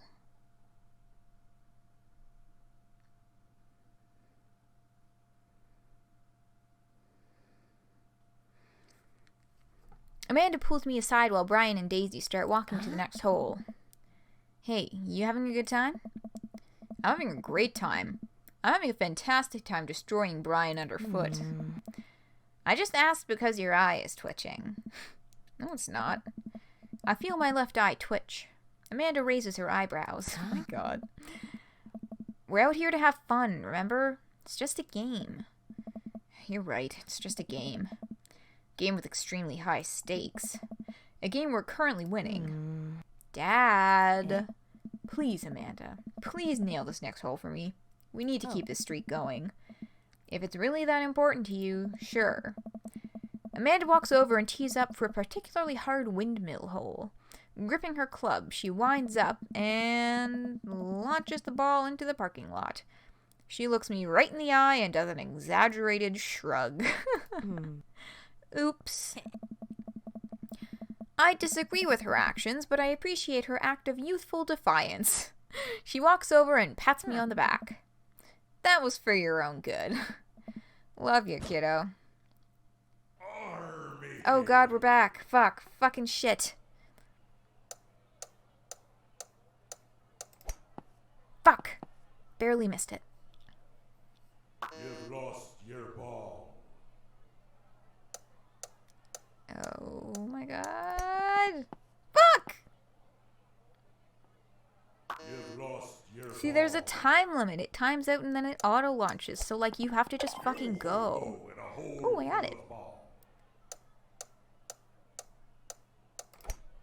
Into the brine. Yo ho ho in a hole full of ball. Oh god. Oh god.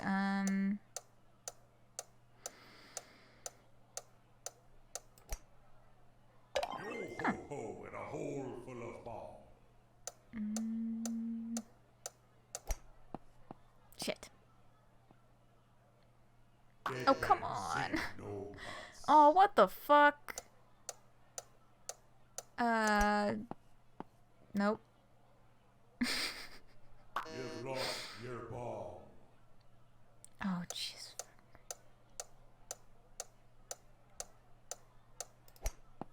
Shit.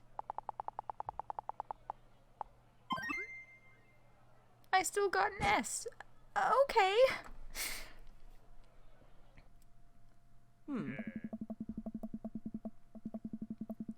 After you miss enough sleep, you get sick and then you can get out of class. Please don't encourage this. I do not endorse this, okay? I do not endorse purposefully missing sleep. Please take care of yourself. Does Medicaid cover comas? Please. That is... Please take care of yourself. Thembo for cough. Jeez.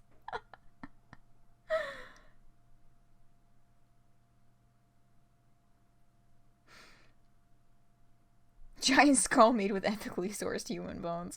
That was a good one, but it's like you had to get not just the timing of the, because the fucking thing going back and forth was counting down, but then the mouth was opening and closing so fucking slowly. So if you didn't just fucking say fuck it and go for it, then like your shit was gonna time out. And it's like, god damn it. Back to talking about poker.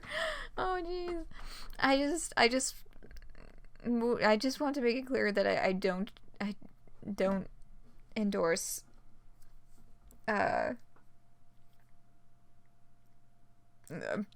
purposefully inducing comas.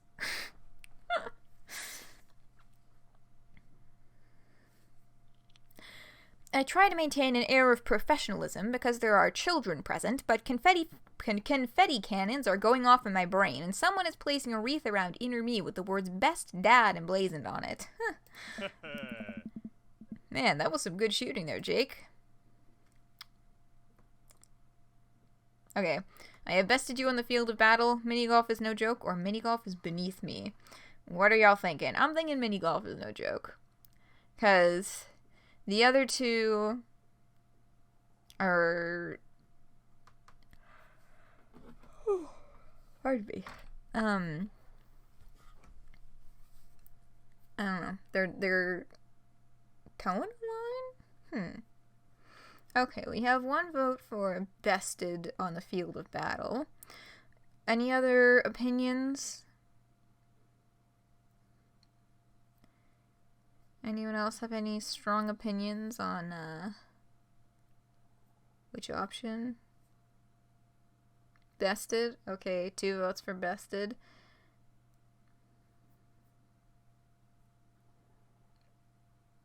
Oh, when you were 10. I need that kismesis energy. God damn it. I mean, like, you're fucking right. I have bested you on the field of battle. Oh, that was a very good one. That was the eggplant one again.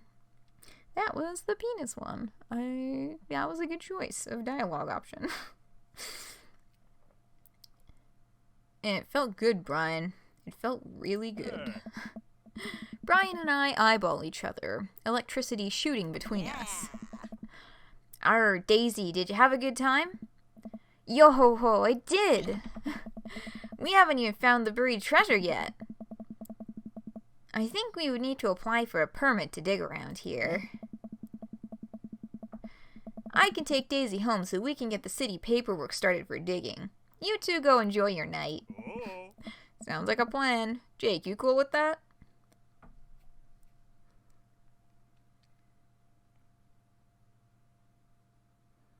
The guy that you're checking assumes that you lost the minigame. Ethically sourced human eggplants. God. What SCP is that? Sure, just don't get yourselves into too much trouble. Nah. Can do. I'll make sure we get into a perfectly reasonable amount of trouble.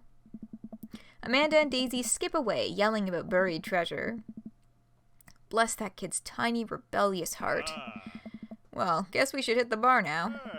There's actually a tiki bar attached to this place. How about that? That sounds like a plan.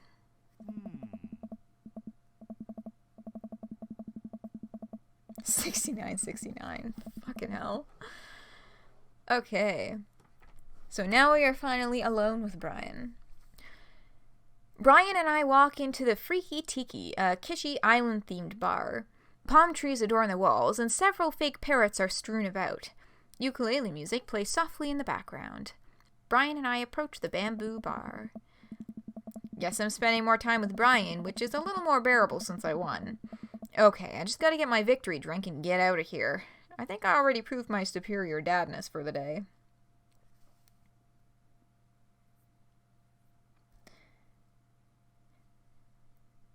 Oh, it's time for the racism. Yeah, the bar, There sure are things happening with the design of choices of this bar.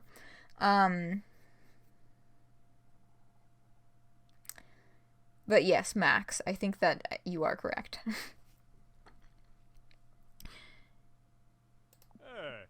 2 pineapples of hospitality, please.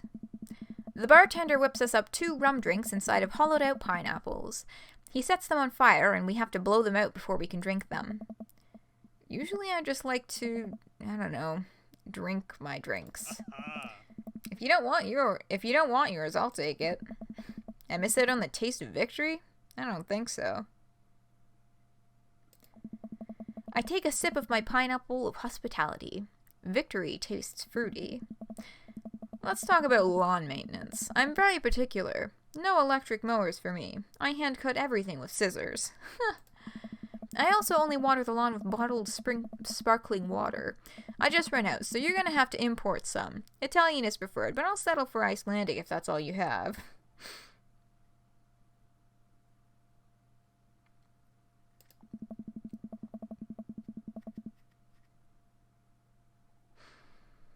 It's sweet that you're willing to put all that work into taking care of your dead grass. What? My grass is perfectly healthy. It's okay, buddy. I just know the trick to perk it back up. I'll work my magic when I finish trimming your grass with the tiniest pair of scissors I own. Man, even when he's trying to be helpful, I feel personally attacked. When I sip more of my drink, I notice a TV in the corner. Hey, Extreme Makeover Deck Edition is on. Fucklon's just getting that out there. Yeah. I mean, like... Yeah, we did a lot of drinking in... Robert State, yeah. But yeah, also fuck the concept of giant front lawns. I love this show. Always made me want to own a deck. Ugh, I hate this show. Why? It's so clearly fake. Well, yeah, it's reality TV. Who cares? I care. I'm a general contractor. I work with decks all the time. There's no way they're renovating those decks in a matter of 2 days. It's impossible. That's a 3-week job minimum. Okay, so he's a general contractor. Interesting. Flowers are like weeds. Ugh. Yeah. Same. Not all plants are weeds. You have to redo our lawn into rocks and shit to have special areas for them. They were wild flowers? Oh. Oh, well, that is odd. They're native, yeah.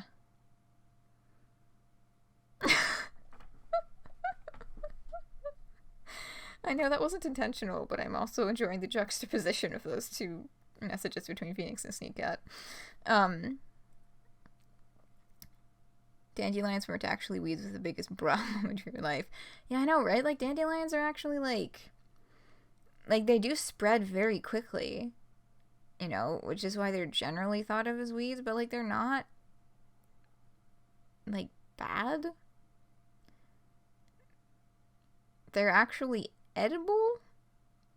They're pretty bitter, though. I have actually tried, dandelion leaf, like, in a soup. But also, it was this, like, kitchen experiment with my ex, and I don't think that we made it properly in the first place. It turned out a lot waterier than I think it was supposed to.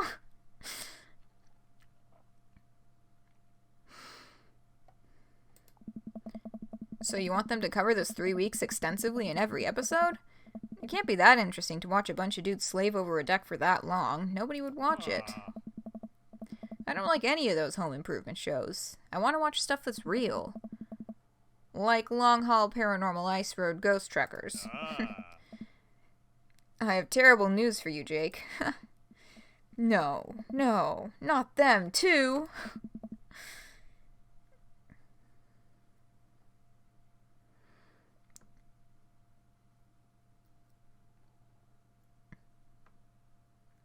Instead of blowing on it, the kid ate it. I mean, I don't think you're supposed to eat the seeds. I'm pretty sure it's just the leaves and maybe the flowers when they're actually in bloom, but not when they're seeds.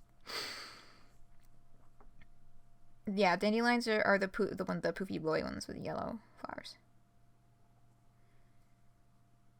Cute, edible, and free source of yellow dye in both Minecraft and real life. Yeah. How do y'all not know about the life cycle of dandelions?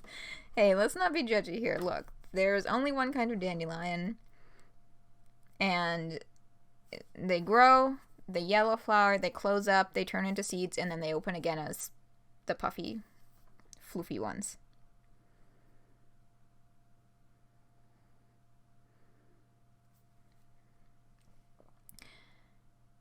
That's the awful truth.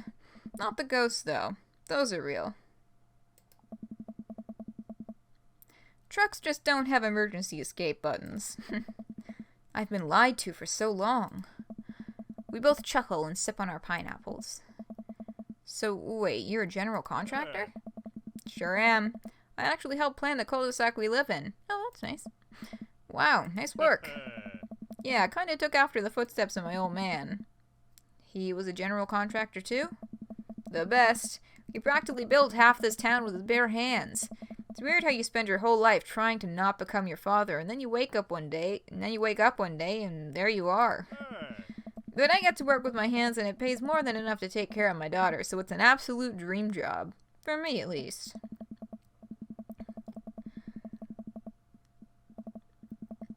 Oh, we learned it from Kids TV. I actually don't remember where I learned it. I think it's just one of those things that I, like, have known as long as I can remember knowing about it. I don't know. I grew up in an area with, like, a fuckload of dandelions. So, just kind of learned about it pretty early along the way, I guess. You watch so much Dora. They never taught you this. PBS, or shows about animals and plants. Y'all, Zaboomafoo? What's this shit? I can't remember if that one's just a Canadian show or not. You've always lived in the desert. Yeah, I'm assuming there would be a lot less dandelions in the desert.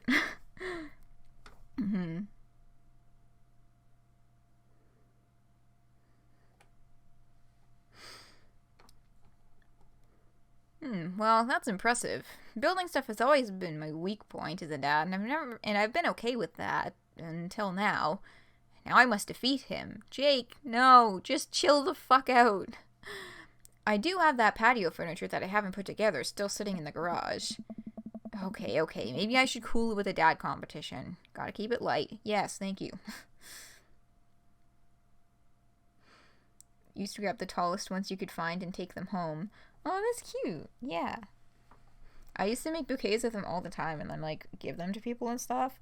And my parents would just be like, try and keep, like, bouquets of picked flowers from outside in, like, little cups of water at home. They always just, like, fucking die immediately.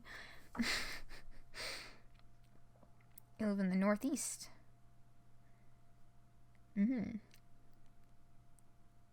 Roses from a school's flower bed once. Dang, your school had a flower bed? It's fancy shit. Lady Slipper Flowers.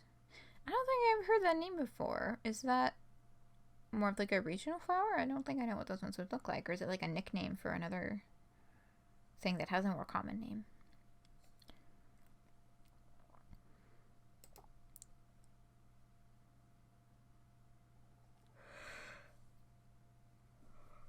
Oh, pardon me. Also, we are at a choice. Tell one of your classic jokes, ask about his daughter, or stare him down, unblinking. Endangered species of flower. Oh.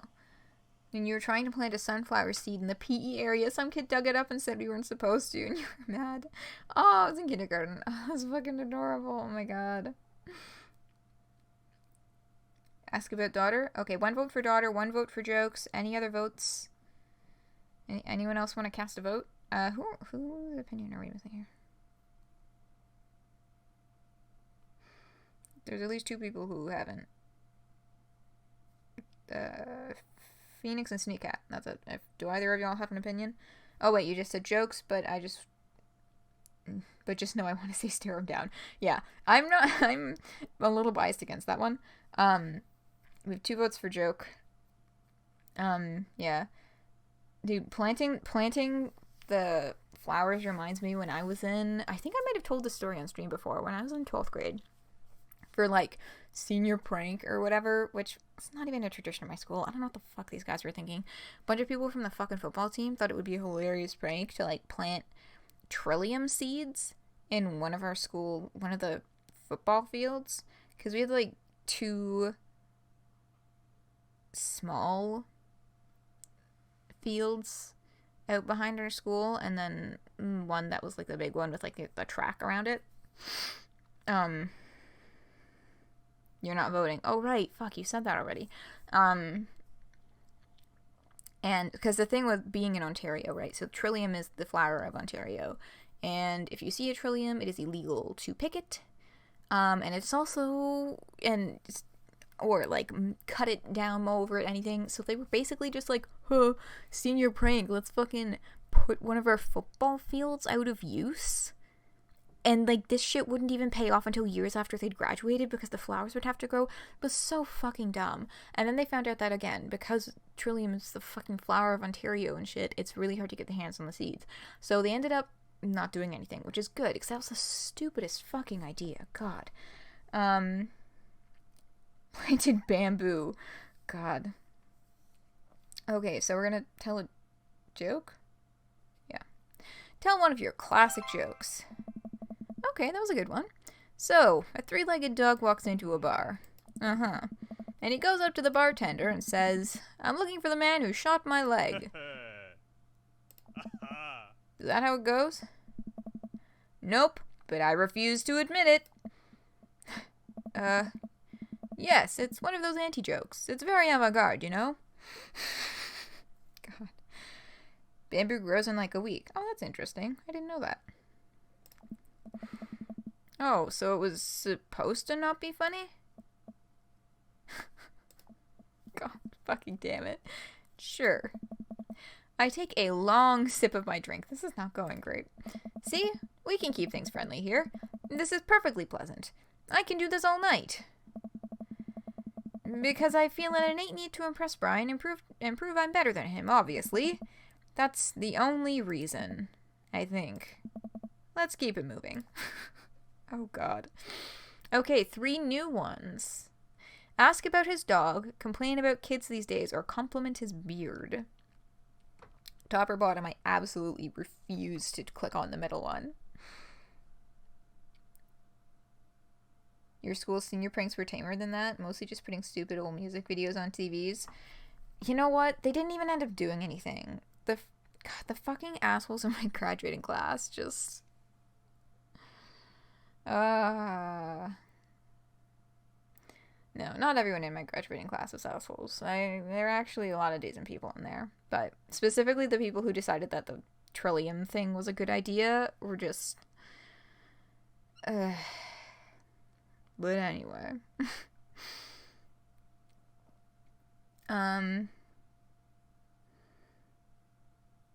Compliment... 2 votes for compliment beard. Okay.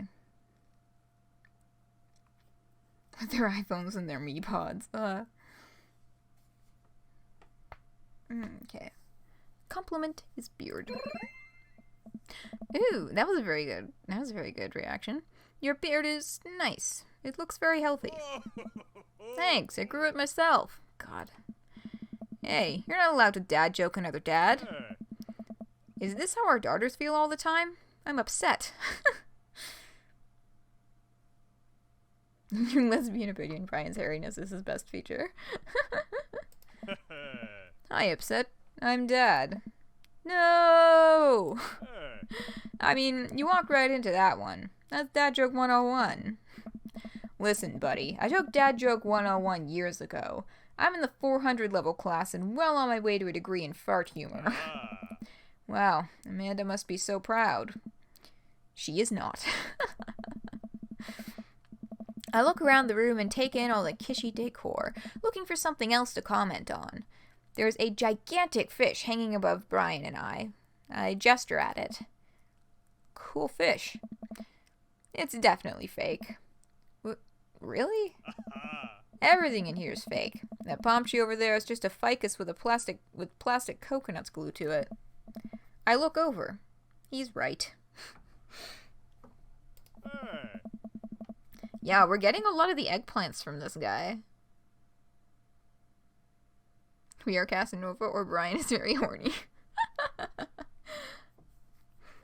Yeah, I'll be interested to see what rating we get on this, because so far I've been getting, like, really good reactions from all of the dialogue choices, and I got an S on both the minigames. But I almost caught something like that fish once. Mine was bigger, though. Of course it was. Oh, really? Yep. Oh, this is a big fucking text box. Yep. I went on a trip to Hawaii maybe a decade ago. We were out on the sea for 3 days catching fish and drinking beer. You know, guy stuff. Ugh. We had a hot plate on the boat so we could sear the fish right after we caught it. Throw a little bit of salt and lemon on there. Oh man, that was some of the best food I ever had. That actually sounds amazing. Well, it was the last day. Everyone had gone to bed already, but I was out there watching the stars. Had my line out too. Then all of a sudden it just starts running.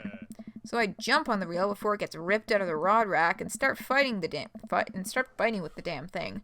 I was out there for maybe an hour. Can't call out to my shipmates, just a man against nature. Charred meat with almost no seasoning, just like Grandpa used to make. You know what that fucking reminds me of? I recently finally watched the Unraveled video where they make every single episode in Breath of the Wild. Every single episode, every single recipe in Breath of the Wild. The fuck?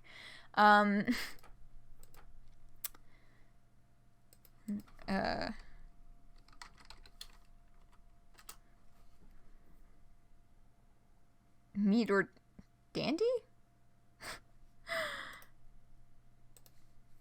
Yeah, this one, I recently finally got around to watching that because it came out like right before I left for camp, so I didn't have time to watch it before I left, but I finally watched it like a week ago or something.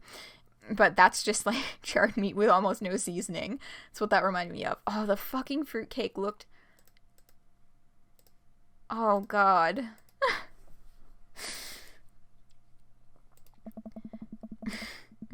Finally, I'm starting to tucker the guy out. I get him up to the surface and finally get a sight of it. The biggest marlin I ever seen. Hemingway-esque. I get it on the boat single-handedly. And you know what happens next? What happens next? The damn thing smacks me in the face with its tail. Knocks me out. I wake up the next morning on the deck and the fish is gone. Never felt dumber. So it got away?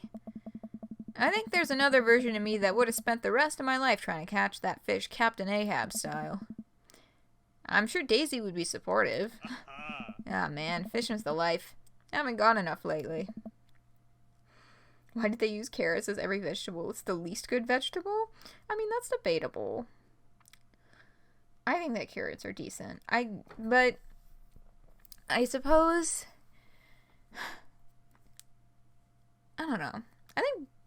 I think if they had cooked broccoli, it might have been a little nicer. Because broccoli at least, like, has a bit more of its own flavor.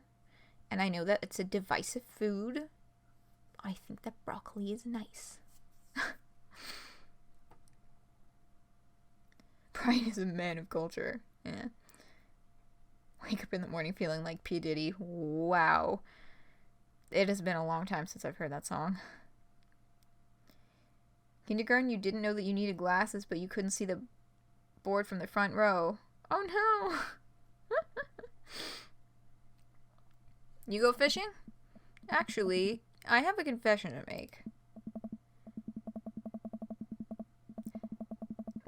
Your teacher said you were just being dramatic? Oh my god, what a piece of fucking shit.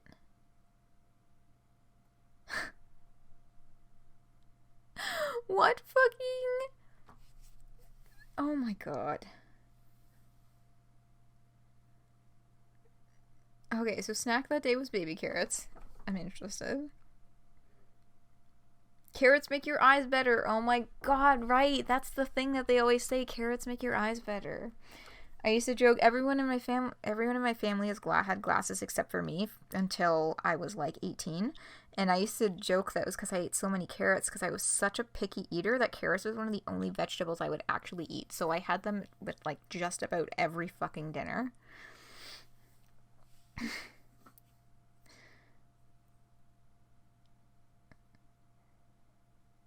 You ate them all and now you hate carrots.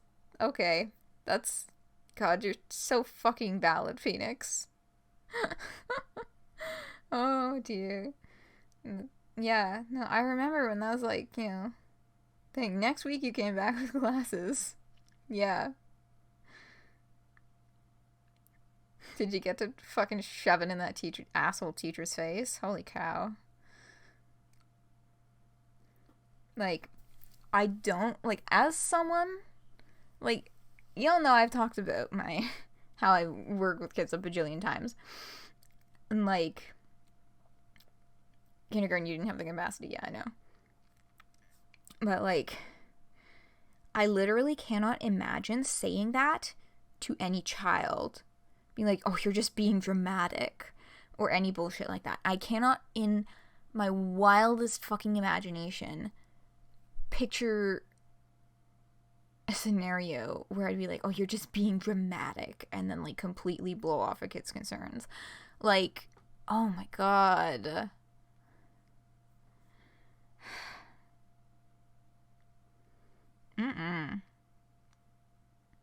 You just don't fucking do that. Especially, like, when you're that young, literally everything is a first time brand new experience. So yeah, it's gonna be, yeah, sometimes reactions are gonna seem like they're just over dramatic to an adult who's been around a long while, but for a kid, it's their first time experiencing this shit.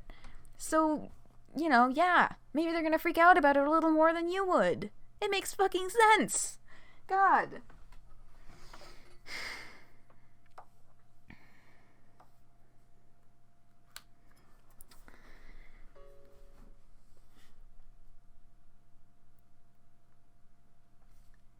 You keep not realizing you need new glasses until way past when it's reasonable. Oh, the battery noise. Oh. Yeah, sorry, that's my cell phone, which I'm using to look at chat right now.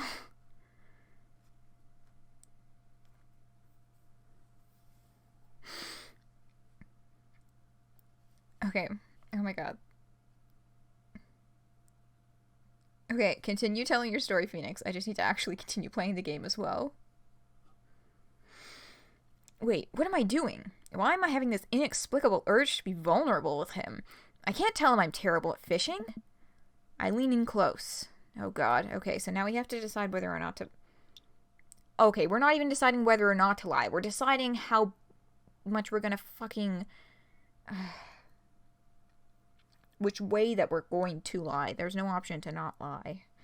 Jesus. Okay,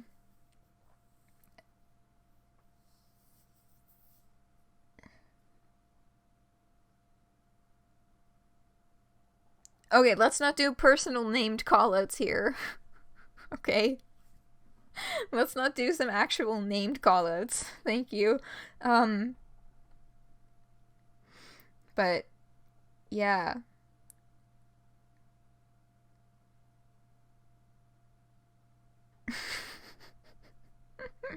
I used her when she wasn't my teacher. Oh, jeez.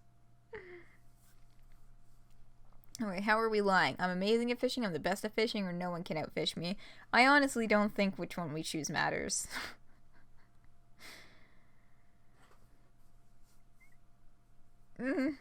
Not even with the asterisks. Please X-nay on the real names. A.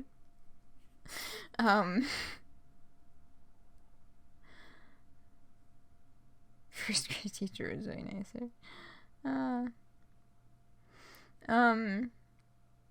Yeah, are there any opinions, or should I just roll a dice and pick one? Because I don't know, honestly, if any of these choices are going to make a fucking difference here.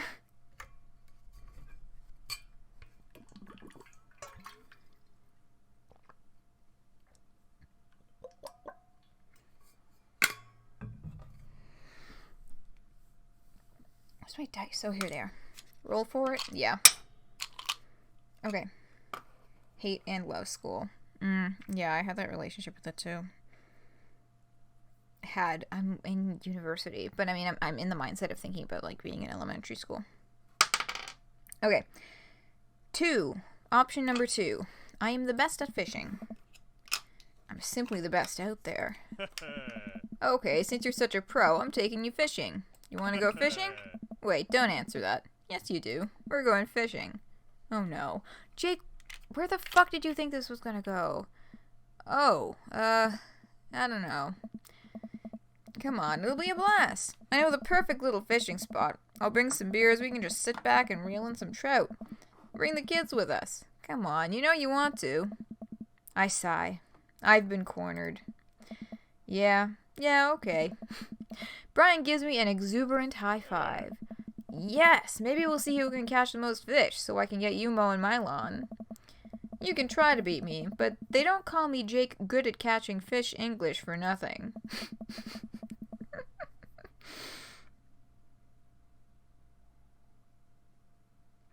It is a bit of an oxymoron that way, school is. Yeah. And that's part of why I'm trying to find a fucking job. I mean, like, I need money, but also, like, I'm kind of withering away in my bedroom at the moment. Ugh. Because my university classes are not... I'm only on campus, like, 3 days this term.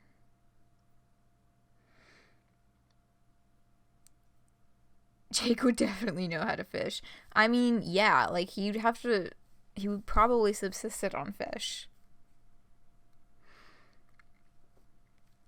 I am spinning a web of lies that I fear will one day consume me.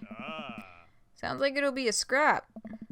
Brian and I finish our drinks and head outside. Till next time? Oh, God. Okay, so they're all awful puns.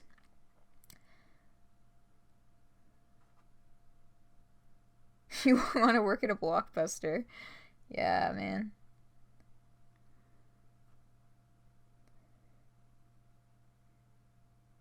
Both a seafood diet and a seafood diet, yeah. Or like a GameStop.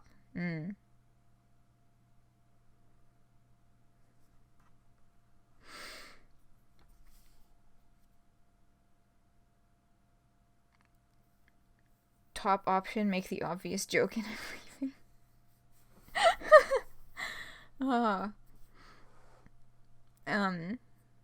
You want the bottom one. Okay, of course.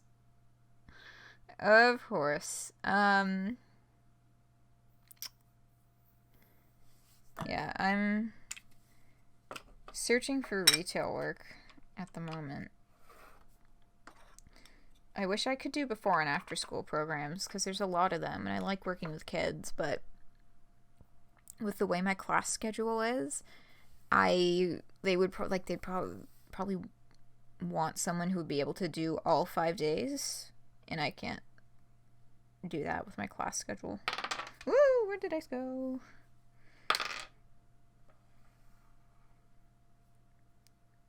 Okay, that's a 4. Why am I rolling a d8? I'm gonna roll a d4. No, wait a second. There's only 2 options. Wait, I didn't say before I rolled which one was which. Okay, odd numbers top 1, even numbers bottom 1.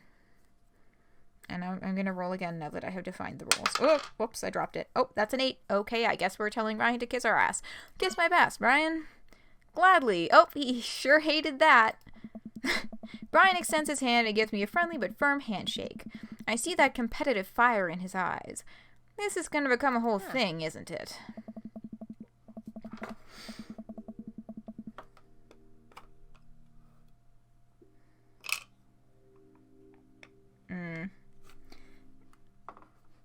Yeah, I would agree. It's likely bit concerning to be thinking a lot about that stuff, yeah. Sorry if you're talking about... No, it's all good. An active chat is a good thing. Once Brian takes over babysitting duties, Amanda walks home with me. She immediately plops down on the couch and flips on the TV. So, how was your hang with Brian? He wasn't too spicy about his crushing defeat, was he? Nah, he was pretty gracious about it. Like, frustratingly gracious. Yeah, how dare that guy have some decency? Come on, Dad, he seems like a neat dude. I think so? I don't know, the guy loves a good competition. But then again, apparently so do I. What did you and Daisy end up doing? Oh, we hunted for treasure for a bit, but Daisy was really adamant about not digging without a permit, so we just watched some documentary about theoretical physics. I put her to bed and then sat around eating Brian's food. Don't tell him I said that. That's standard babysitting protocol, I believe. I really like hanging out with Daisy. She's super mature for her age. Yeah, Brian says she has a hard time relating to other kids. She kind of reminds me of you at her age. Although she doesn't bite people as much as you did. Oh, we're talking about personal stuff. Ah, it's all good.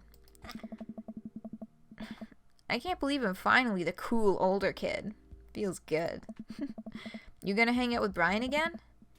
That's the thing. He wants to go fishing with me. Whoa. Oh. I told him I was an amazing fisherman. You hate fishing. I know. I'm kind of panicking. I'm sure it'll be fine. All you have to do is wake up at the crack of dawn and sit silently in a boat on a lake for hours on end, with no promise of a tangible reward, your only companion being the fear and doubts you harbor deep within your heart. Sounds lovely. Fishing's fun. Fishing's fun. You'll remind yourself as the world darkens around you and you wonder if it's really you staring back at yourself in the lake's reflection or simply just the abyss. God. Yeah, laugh it up, Amanda. You're coming with us. It is my constitutional right to outright refuse this order. Daisy's coming too. Well, I bet I could convince Brian to bring his dog. Fine, sold. I'm in. Right, that's right, he has that little doggy. Alright, I'm Bush. Gonna call it a night. Don't stay up too late, okay? You got it, Pops. Okay.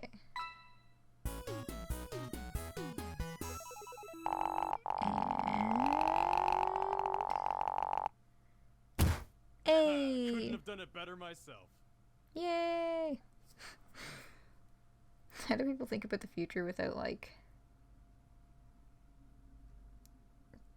overwhelming possibilities?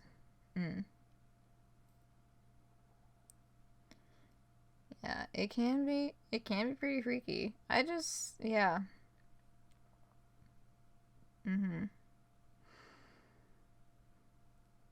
I just try not to think too hard. Quite frankly. I just try not to think too hard about it, which is becoming increasingly difficult with seeing things in the news about climate change and also having to apply for grad school because that requires you to, like, think about the future. But, you know, I just generally try to be like, you know what? Here and now. Not to the point of ignoring things that are, you know, potentially harmful in the future. You know, like, I still try to cut down on my carbon footprint, etc. But, yeah, I know that just don't think about it is not really an option for some folks, and it's a little harder than just that. I do understand that this is a simpleton solution. That doesn't really work for everybody.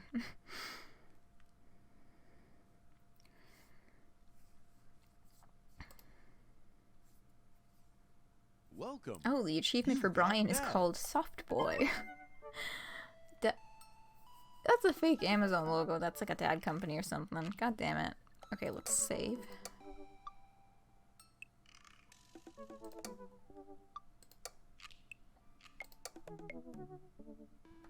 I just realized that we didn't take any breaks today.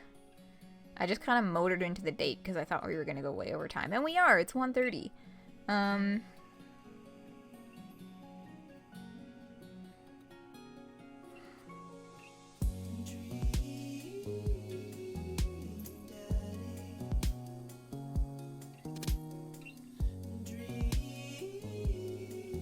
This fucking theme song still gets me.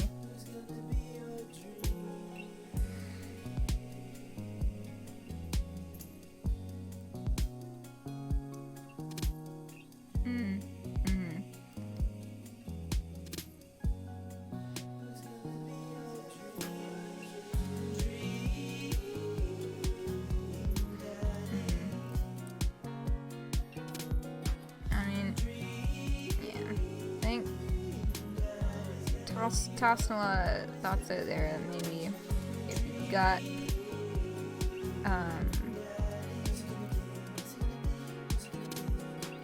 what's it called? Yeah, I was just gonna say, like, my brain kind of like stopped in the middle of that sentence, and I was like, wow, this is great. But yeah, I think that would be a really good idea for sure. Write this stuff down and talk to the therapist about it, because those are some pretty big thoughts. You know what I mean? Am I wording that properly? But yeah, big questions. I think it would be, yeah, for sure a good idea to bring that up over there. All right, for now it is 1:30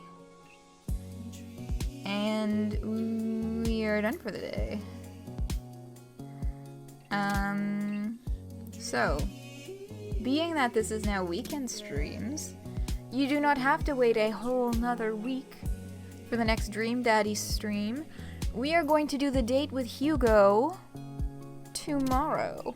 So, fingers crossed that all y'all will be able to join me back here tomorrow for the final first date.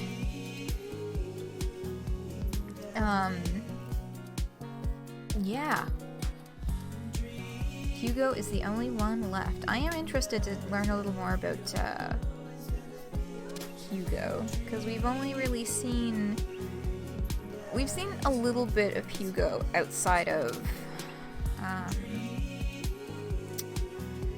like in the in-between activities, but mostly we've just seen Hugo in like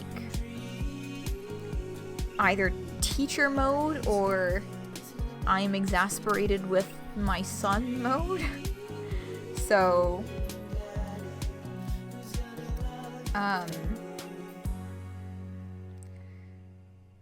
it'll be nice to have the opportunity to finally see Hugo on a one-on-one like basis. Hugo is the Rose of Dream Daddy. Ooh, okay. So, right, you wanted to do Hugo today.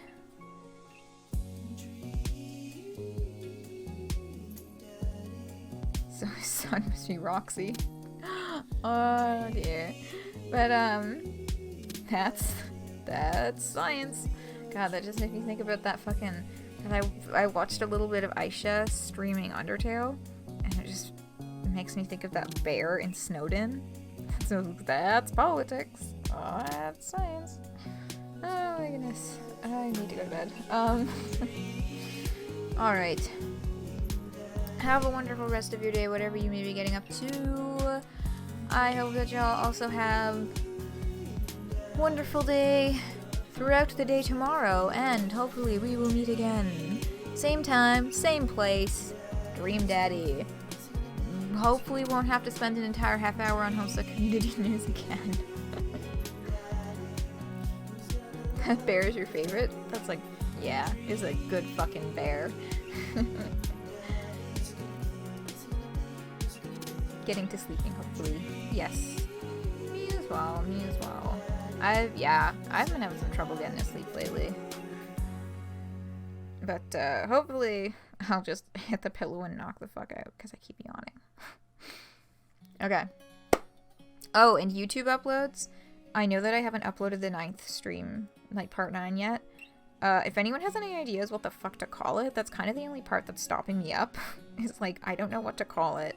You know, because I try to think of witty, clever titles, but like, I don't know, man. My brain is shorting me on this one.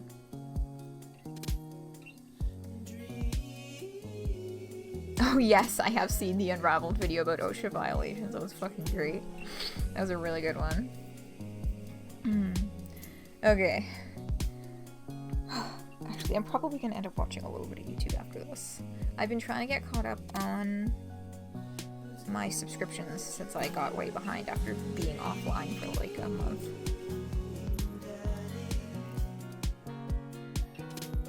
What was The Last Dad? I mean, the last one that we just did today, or like the last one that we have left? Because the last date that we have that we're gonna do tomorrow is Hugo. So yeah, and I'm intrigued. I'm excited. Hugo, conversations with Hugo are the ones where my degree is actually relevant, so I get excited about those ones. Okay. Hugo, tomorrow, be here or be square. Oh, the last stream for naming it. Oh shit. Craig. That was the one with Craig where we did the baseball game. And that one also had the incident with Ernest trying to get us to buy him jewel pods, and then Robert coming in and pretending to be his dad to get the cops to fuck off. Baby TDR. True. Oh, that one's short. That one's short and sweet too. I've been bumping up against the character limit for YouTube video titles on every single Dream Daddy video. Okay. Baby DDR. I will keep that in mind. Conceptually. Alright. Thank you for your assistance. And, gonna shut this baby down for today. Have a lovely sleep if that's what you're doing next. Robert's mysterious past. Oh yes, Robert just projects mysterious past on like every single scene that he's in. God, that guy just like. I'm really interested. Ones that I'm like really interested to see where they go are like in terms of their like dating paths are Robert, Joseph, yeah, I think those are the ones that I'm like the most intrigued by. Damien as well, but that's just because I really like Damien. Robert rolls a nat 20 in charisma. Okay, I'll see if I can like fit that into the character limit. That's a longer one, but I'll try.